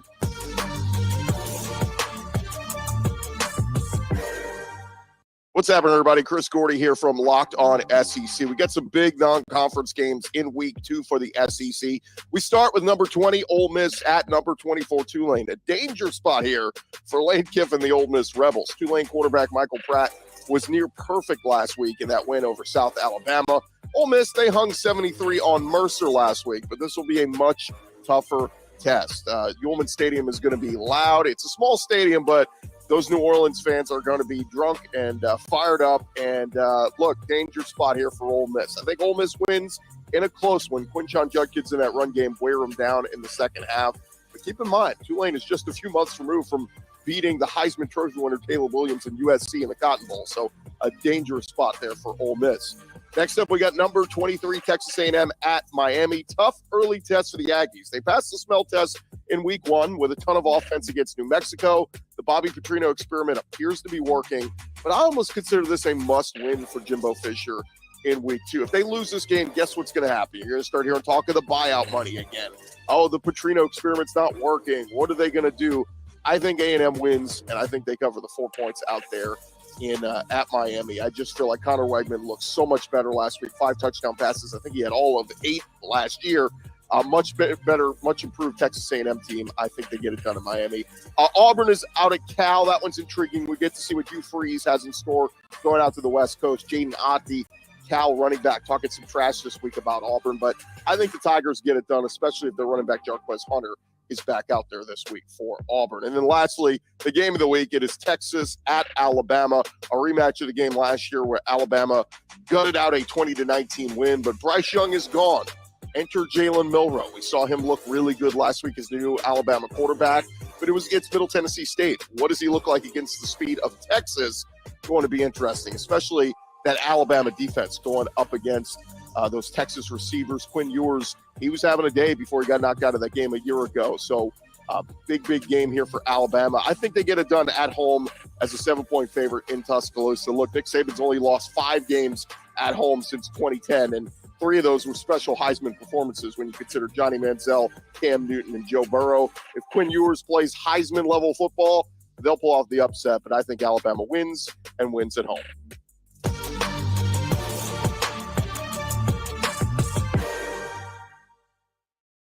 Guys, the only conference we're missing here, the ACC. Kenton Gibbs, what do you like over on the East Coast? Well, I know that y'all, didn't get the ACC's conference confidential because y'all wanted to hear me and Donald talk about this thing on there since we got 2 ACC guys here. But let me tell you this. This, by all accounts, should be a boring week, right? We've only got 4 games in the entire conference that have single-digit lines. You're looking at Virginia Tech, Purdue. You're looking at UVA, James Madison. You're looking at Miami, Texas A&M. And you're looking at Pitt and Cincy. Now, with that being said, I'm sorry, I forgot NC State and Notre Dame in there as well, 5. But that's it, right? With that being said, I'd be a liar if I told you I'm 100% certain that all of these things hold. I mean, we had an NIU team that was terrible walk into Boston College's trap and take over their trap. That was just embarrassing. And so we look around and we say, well, can Boston College beat Holy Cross? We want to say yes, but are we sure of that? You know what I mean? There's a lot going on there. And then even with these games that do have the single-digit lines, of course, you're looking at a chance for one of the most monumentous upsets in recent NC State history in beating a Notre Dame team that's coming into your house and trying to take food out of your fridge. What are you going to do about it? Virginia Tech headed up to Purdue. What's going on there? What is this team going to look like? Does Pride finally have them together? Can Grant Wells do something? I'll tell you what. I said about the ODU and Virginia Tech game, the team with Ali Jennings will win the game. I'm going to say the same thing about this one. The team with Ali Jennings will win the football game. That's a bad man, that receiver. And the only thing stopping him from being in the Biletnikoff conversation is Grant Wells and health. That's it. Those are the only 2 things that are going to stop him there. Virginia JMU, the best team in the state of Virginia will win. I'm talking about the James Madison Dukes. They will win that football game. I have faith in them to cover that 6.5. We've already talked about Miami, Texas A&M, but Pitt Cincy could get real spicy. Yep. That could get real interesting. You've got Scott Satterfield, a guy who's no stranger to the ACC. Last stop was at Louisville, now coaching against Pitt in this game where we're finally going to get to see, last time Pitt had a quarterback, what happened? They were the last ever Coastal team to win an ACC championship. It looks like Narduzzi and the boys got themselves a goer in Phil Dracovic, who's returning home. So the question is, can they beat Cincy and can they blow out this 7-point spread? I think they can. Yeah, Dono, any reason to have an eye on that game or another game over the one occurring at Hard Rock? Well, also, I think North Carolina is going to win, but it's always interesting when a Power 5 team matched up against Appalachian State is favored by 19 points, because we know how that narrative for the Mountaineers has gone over the years, what they did every time. Texas Former A&M. Michigan fan here. I've seen it. So it's all. So you look at that. It's like, yeah, is UNC the better team? Is Drake May one of the top quarterbacks in the country? Yes, but the Mountaineers have that kind of history. And I also listen. Two of the biggest games I think on the schedule this weekend involve ACC teams. Right? We've talked about Notre Dame, NC State. Obviously, I'm going to be all invested, and I'll be at the game at Hard Rock Stadium between Miami and Texas A&M. And that's a really spicy one, guys, because, Chris Gordy, by the way, his bobblehead collection is everything. I was in awe of that. But he fairly brought up the Jimbo Fisher narratives because he's been in College Station. What is this, year 7 for him at College Station, Texas? And if they don't pull off that win at Hard Rock Stadium, folks are going to start talking about that buyout. I don't think there's quite as much pressure on Miami, but it's year 2 for Mario Cristobal. Year 1 was pretty humiliating at 5-7, as was Texas A&M's year last year. Both teams went 5-7 last year. So there's definitely pressure for Miami to look good at home, win the game if they can, and I believe they can win that game. But obviously, for as negative as the Jimbo narratives would be if Texas A&M lose, there would definitely be some Mario Cristobal narratives down in my neck of the woods if the Hurricanes lose that game and look bad doing it. So I think there's a lot of pressure on both sides. Yeah. Dono, let's go to hot seats around college athletics because I've avoided this conversation due to the whole Dave Aranda thing and the Baylor Bears. We got to go there first, though, from Nutrafol. Dono. Yes, Nutrafol, my friends. Thinning hair does not have to be your fate, guys. Nutrafol is doing amazing things. If you're tired of that weakening or thinning hair and you want to reach that full hair potential, leading hair growth supplement, Nutrafol, helps you improve your hair growth, visible thickness, and visible scalp coverage. Nutrafol's hair growth supplements use physician-formulated, natural, science-backed ingredients. Their drug-free, patented technology provides consistent, reliable results without compromising your sexual health, guys. Nutrafol supports healthy hair growth from within by targeting root causes of thinning hair. Take the first step to visibly thicker, healthier hair, because for a limited time, Nutrafol is offering our listeners $10 off your first month subscription and free shipping when you go to Nutrafol.com/men and enter promo code LOCKEDONCollege. Find out why over 4,000 healthcare professionals recommend Nutrafol for healthier hair. Nutrafol.com/men with the promo code LOCKEDONCollege. That's Nutrafol.com/men, promo code LOCKEDONCollege. Funniest thing, Kenton, Billy Napier just sent me a LinkedIn request. It's a very updated profile, it seems. Who else is updating their LinkedIn this week? Oh, well, let's start with the ACC since that's where we ended the last segment. Jeff Hafley, brother, update that LinkedIn. Yeah. Go ahead and let people know. Put that little open to work banner. Go ahead, because Boston College has, they haven't held the same as when Adazio was there. They haven't held the same from when Tom O'Brien was there. They have objectively regressed. Boston College, here's a fun fact about Boston College. They had never lost to UConn nor a Group of 5 team previous to Hafley's arrival. Yeah. I'm sorry, not FCS, a Group of 5. Yeah, Group of 5 in UConn. So, yeah, and he lost to both in back-to-back years, scoring 3 points against UConn. Hafley, brother, go ahead. Hey, listen, I'm going to tell you this. Athletic director, Mr. Blake, you go ahead.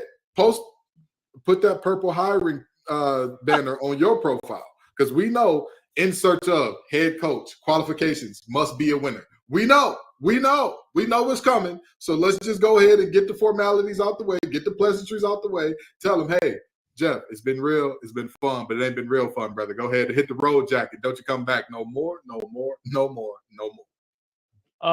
Dono, who do you got? Who's feeling the heat for you? Well, listen, you stole a little bit of my thunder when you brought up G5 Billy Napier. Oh no! They muted him. Did our production they muted team? him? Yeah, Production muted. We have a Florida. We have the host of Locked On Florida, part of our production team. So that's why he got muted. Go ahead, Dono. Tell the truth. He We gonna already speak on knows. the And truth. listen, I just get yourself familiar with LinkedIn Jobs, Billy, because I think G5 Billy's going to get a little bit more time there. He's going to get into year 3.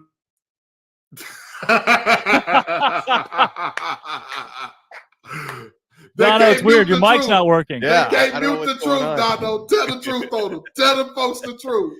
Bullying is working on me in this case, because I also want to remind folks that I don't know if Dabo Swinney even knows what the internet is, because he's so behind on everything else when it comes to NIL, recruiting policies. But if someone can direct Dabo to a computer, you might want to at least complete a LinkedIn profile. Okay, just complete that profile, because if the Tigers don't get back on track after getting blown out by Duke, he might need to spruce up that resume a little bit and log on to LinkedIn Jobs.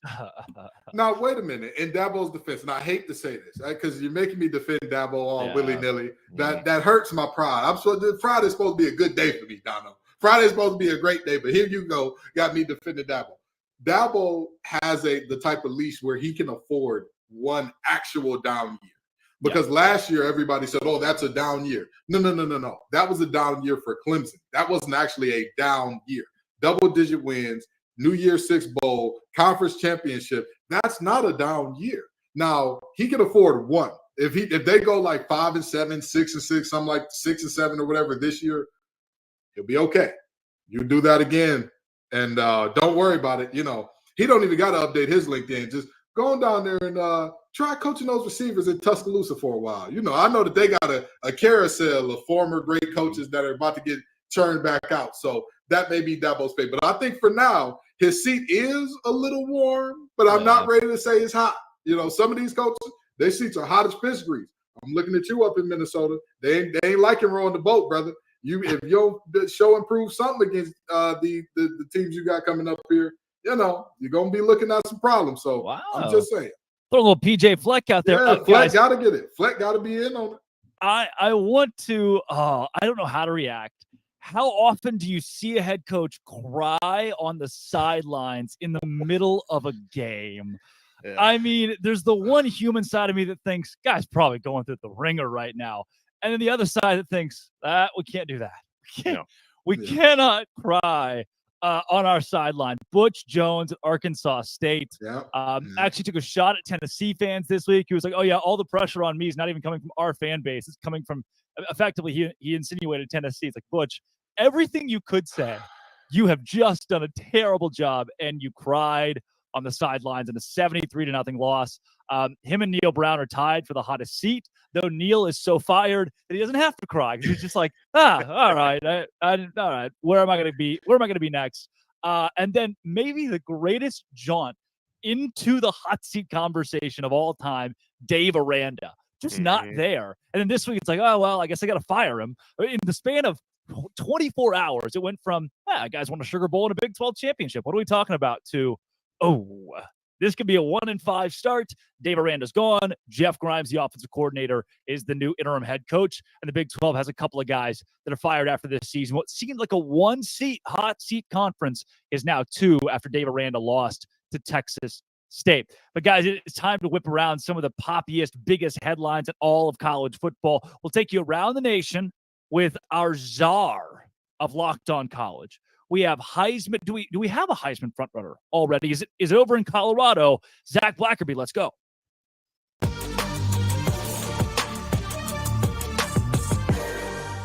It's the Blackerby Blitz on College Football Kickoff Live. Zach Blackerby, host of Locked On Auburn, also the savant of the college channel. Ooh. Zach, yeah, you're welcome. Checks in the mail. Colorado knocks off TCU this week. Did Deion Sanders just prove that you can take 70 kids out of the transfer portal and win now? Yeah, I think so. Now he's got to do it consistently.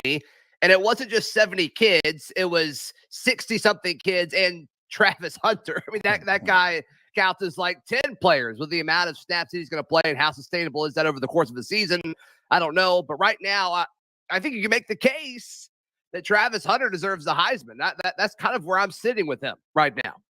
Wow. All right. Well, we can give Travis Hunter or TJ Finley the Heisman because TJ Finley, the old Auburn kid, put it on the Baylor Bears, a team that won the Big 12 and the Sugar Bowl now 2 years later, lost at home to Texas State, giving the Bobcats their first ever Power 5 victory. Unbelievable. Yeah, didn't work out at LSU for TJ Finley, didn't work out at Auburn for TJ Finley, but maybe him going to Texas State was the key to unlocking his potential because it's been there all along. The guy's ginormous. He's got the arm. I think he's got the attitude, but man, that was wild. And hey, Drake, a lot of people were saying that he was going to be the third string quarterback or at least the backup when he transferred there. So props to him for winning that battle and then taking it to the Baylor Bears. And you know a few things about that team. I do. I was in the house for a historic upset. It was either him or Malik Hornsby. So a great transfer class at Texas State. Again, proving that you'd rather have 30 juniors in college from a different school than 30 freshmen in a recruiting cycle now in college football. Zach will take it to Ames, Iowa, where where half of the Iowa State football team is no longer on the football team due to a betting scandal where some were even betting on games they were playing in, including former starting quarterback Hunter Deckers. What do you make of college kids betting on their own games? I mean, it seems like it was so widespread within their locker room. How does somebody not step up and say, hey, guys, not only is this wrong, this is very illegal and much bigger than just football. It's just amazing. I mean, nobody stepped up and said anything, Drake, that there was some kind of like culture of betting within the locker room. Very corrupt, very stupid. Let's just be very clear here how dumb this is. And yeah, it's really wrecked the program that already wasn't in the best spot anyway. Now, if you are not a college football player, you can go to FanDuel, which is a proud betting sponsor and partner of the Locked On Podcast Network. That's right. Zach, Caleb Williams' dad came out this week and said that if he's drafted number 1 overall and doesn't like where he's going, he'll just come back to college and make even more money through NIL. What do you think about the old John Elway story coming back? Well, he's getting money, from Nissan because of the Heisman House. He's getting money from Dr. Pepper. It seems like that commercial's on my TV every time a football game goes to a commercial break. So I'm sure he's being well taken care of. And I think this is some of the beauty of NIL. I think we saw it most impact college baseball when a lot of guys chose to not go play in the minors for 20 grand a year, when instead they can make 20 grand a year and also have all this access, to the college facilities. I think you're going to see some guys say, no, my gig right now is better than if I were to go to the NFL. And I think you're going to see it more in the later rounds. It's kind of interesting seeing it with a potential number 1 overall pick. But when you win the Heisman, you get that cheddar from more than just your school's collective, Drake. And I think, I don't know if he's going to necessarily make more in college, but look, I don't know if I'd want to go play for the Cardinals either. So I do not blame Caleb Williams if this is all true. Well, look at Deion Sanders at Colorado. He gets the win at quarterback, and now he's multi-millionaire through NIL, making more money than Joe Burrow's base this season. Does that show, hey, look, we're at an age, the longer you stay in college, the better if you're that guy? Yeah, if you're that guy, it's all about, the name, image, and likeness. I think NIL shifted to, almost some pay for play with all these collectives popping up. But it is more than that. At the core of it, it is still a NIL. And these folks that are making a lot of money, I cover Auburn, Swinney Lee, the best gymnast in the world. She's a gold medalist, for the most recent Olympics. She made a ton of money, but it really wasn't from Auburn. It was from Dancing with the Stars and all these other big brands that partnered with her. And if you're that big, you deserve that sort of money. And you probably have more freedom to do that at the college level than you would in the NFL. Couple more, Zach. We'll take you back out to the South. Clemson Tigers got drubbed by the Duke Blue Devils. Yikes. And Dabo is in Spain without the S. What do we do about Dabo Swinney? I think you got to start asking the question, if he doesn't have the best quarterback in the country, how good of a coach is he actually? I mean, this is a guy who had loaded teams with Taj Boyd, and he was throwing to guys like DeAndre Hopkins and Markevius Bryant, I believe, was on that team as well. Andre Ellington. And they couldn't get it done with that roster. But, hey, Trevor Lawrence was really, really good.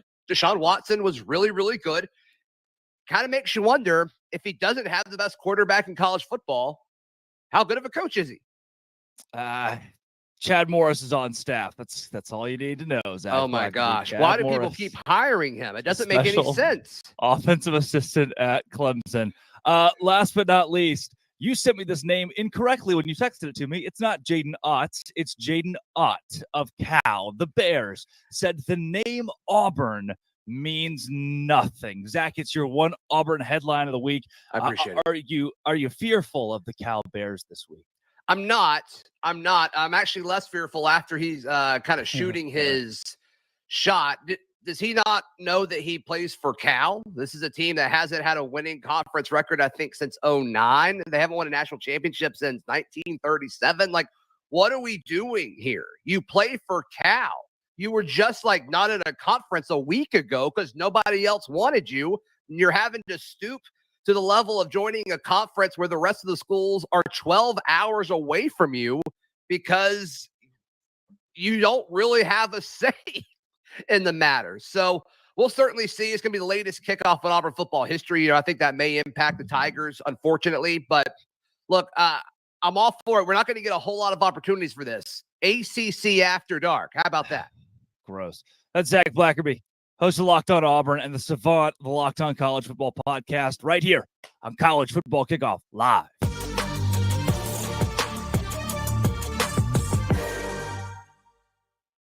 Wouldn't you know, that was me on Tuesday, and thanks to Nutrafol, this is me today.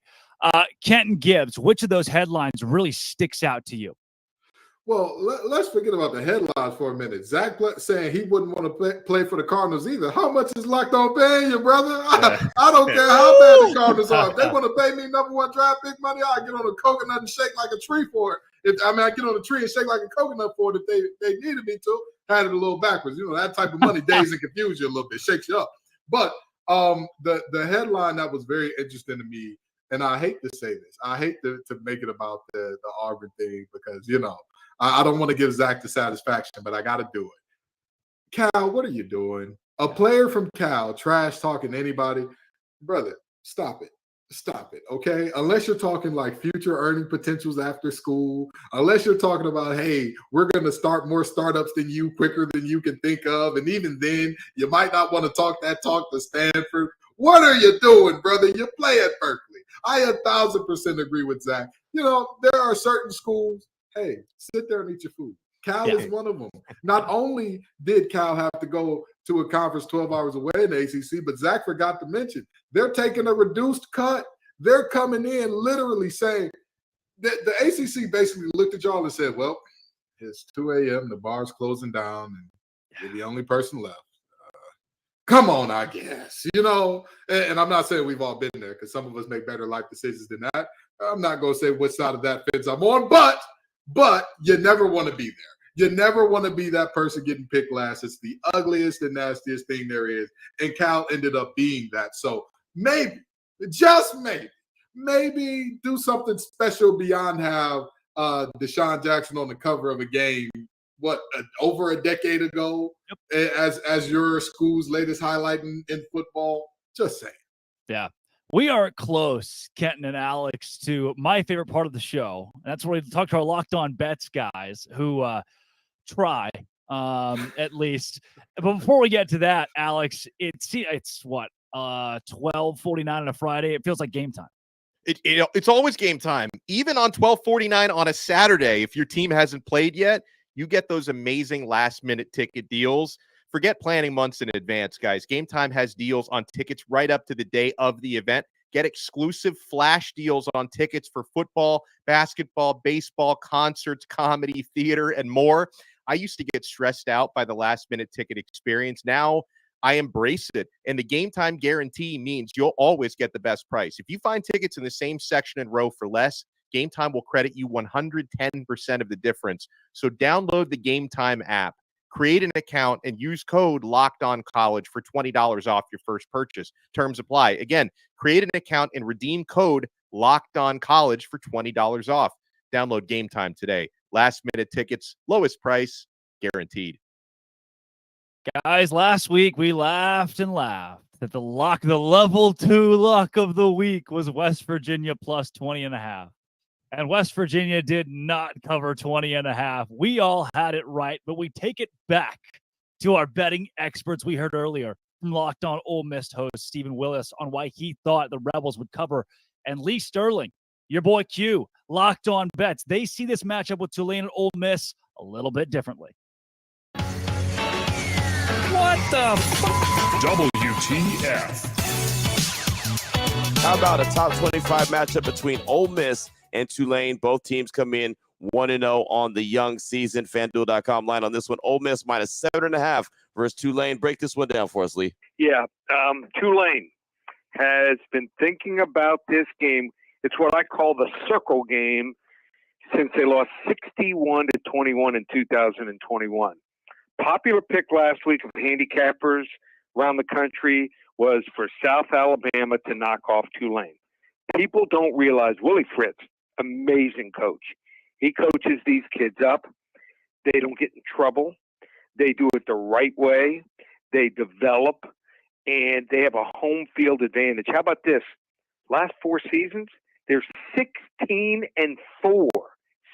16-4 against the spread here at home.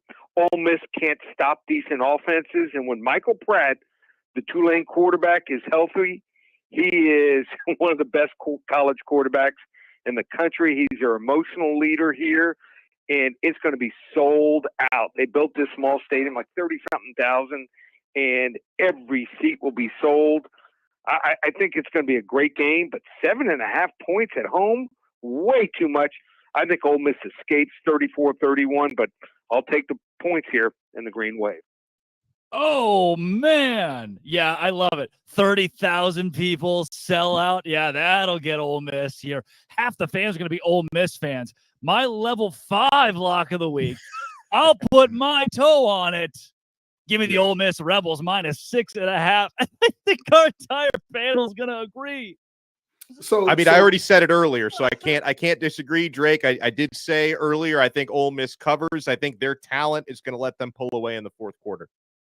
So do you put the toe back on if Mississippi State comes? Like, how does that work? I get a toe back. Can't I get a toe back? I don't know if rigor mortis was set in the toe by that point. It'd be, I don't even know what that means, Ken. I don't even you're using French words now. What are we doing here? Fair enough. This is America. I'll speak American. And I'm going to speak some very plain, locked on level 8 host talk here. The truth is, I don't know why our locked on bets guys want to cost these people money. I don't know what's going on. I don't know if they got an inside deal with FanDuel or something. Like, hey, we'll feed them bad info. Y'all put a little extra in our pot. But boy, I'll tell you what, I don't see, again, is it possible? Is there a world in the multiverse where Tulane makes that type of game? Sure. But I think the most likely outcome here is that Ole Miss, Tulane plays it close. They keep it close, but Ole Miss just pulls away late, and they pull away enough to where they cover. Yeah, Dono, this feels so, of all of the games they could have chosen. Can I go off and give you my own level 18 lock on a completely different game? Because you guys talked about this earlier. Give me a level 18 lock. I didn't get a chance to jump in earlier when you guys were talking about the Georgia Ball State game. And I would agree, I'm not betting on a 42.5 point spread in either direction in this case. But however, if you look a little deeper into the FanDuel numbers, I do think there is a certain bet where I find value in the Georgia Bulldogs, and that's the first half spread minus 22.5. I see that one playing out, fellas, because Kenton, you hit the nail on the head earlier when you talk about, trying to go, picking a team to win a game by 43 points. You're assuming they don't call off the dogs. You're assuming their 2s and 3s and probably 4th stringers who get in that game keep scoring, and that their 4th string defense doesn't take their foot off the gas. That is a fool's errand to try and pick the 4-quarter spread for that game. But Georgia, they're going to have their starters in for at least a quarter for the better part of the first half. I think they're going to be up by more than 23 points at halftime. So I take Georgia minus 22.5 for the first half spread. That is a level 18 lock. Yes. I love it, guys. There are a few in the Big 12 that I really enjoy this week, like Kansas State hosting Troy. I don't think Troy's a bad Sunbelt team, but 16.5 for a home team that I think could win the league. It's one of those 11 a.m. snoozers that ends 31-14. I don't know if it's a total blowout, but they're at least going to cover 16.5. And then I've started as a picked apart where this league is. The one game that I keep coming back to is Alabama, Texas. So if I do need to pick one game, I've lost my left pinky toe, but it is on ice. I have it right here. If I can reattach it, I will reattach it with my level 18 lock this week. The Texas Longhorns +7. Some say 7.5. I would wait till kickoff because it keeps moving in the Bama direction. I'm going Texas +7.5. My left toe, rusted knife once again in hand, tetanus shot in the other. There it is. There it is. And look, you can see on my left foot, you can see my heels. I have been breaking those in the last few days. Kenton Gibbs, what's your lock of the week? Boy, I know that Rex Ryan is excited to watch this show now. But so I don't have a level 18 lock. I'm not as confident as y'all, but I'll give you a level 9 lock. By the way, for folks watching, it's level 1 through 3 lock, by the way. So these numbers that we're throwing out completely fanatical, but that's who we are. I've talked about the James Madison and Virginia game already, but I want to dig deeper into that. Last year, James Madison was one of the best run-stopping teams in all of college football. The only team that stopped the run at a higher clip than them or better than they did last year was some team that plays in Athena or Athens or something like that, some Bulldogs or something. I don't know. They're not the Dukes. That's all I know. And that team is going to be looking at a Virginia team that, objectively speaking, the wide receiver talent isn't really there. The best thing that they've got is a running back core that's fairly deep and all that. And when I look at that matchup, I say to myself, 6.5 is generous because if James Madison wins by a touchdown, they get this thing done. I'm going to give you a direct quote from Tony Elliott last week. Us playing this game is a win.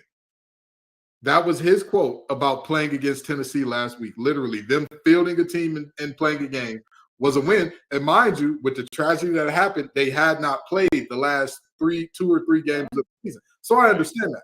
But with that being said, James Madison ain't going to feel sorry for you, buddy. That's not – there's no moral victories. There's no show up and we're happy for James Madison. James Madison going to show up and say, this is our state. We got to prove that this is our state. And we'll see the Dukes do more than put their Dukes up and win this one handily. I love it. 2-minute warning, guys. 30 seconds. Dono, your biggest take this weekend. My biggest take this weekend is that I don't hear Miami getting a whole lot of respect. I mean, I guess it's not too surprised that the Locked On Aggies host is going to pick Texas A&M to cover. Chris Gordy, he's caping up for the SEC. He's got Texas A&M covering no problem. I am really, really curious to see how that game between Miami and Texas A&M plays out at 3:30 p.m. tomorrow at Hard Rock Stadium. But, this reminds me, we had a conversation about Colorado and all the new scholarship players. 30 seconds, Dono. All right. Well, Miami's got a much different roster this year, and I think it's going to be a much different game. Kenton Gibbs, he cut into your time. 28 seconds. SEC, this is your weekend to redeem yourself out of conference. If y'all get embarrassed by the Power 5 conferences you play again, y'all got to change the slogan. It can't just mean more if y'all are sitting up here losing to UNC, getting whooped on by Florida State, losing to Miami, losing to everybody and their mama, Utah, without Cam Rising. And don't cut me off, Brandon. You can't have that and say it means more. Boom. The Big 12. Texas Tech beats Oregon. Baylor beats Utah. Texas beats Alabama. The trifecta to cover up a terrible weekend last weekend. And I'm not biased. Neither is Alex Dono of Locked On Canes. Kenton Gibbs of Locked On ACC. And I'm Drake Toll of Locked On Big 12. This has been College Football Kickoff Live. Thank you for making it your lunchtime listen every single Friday.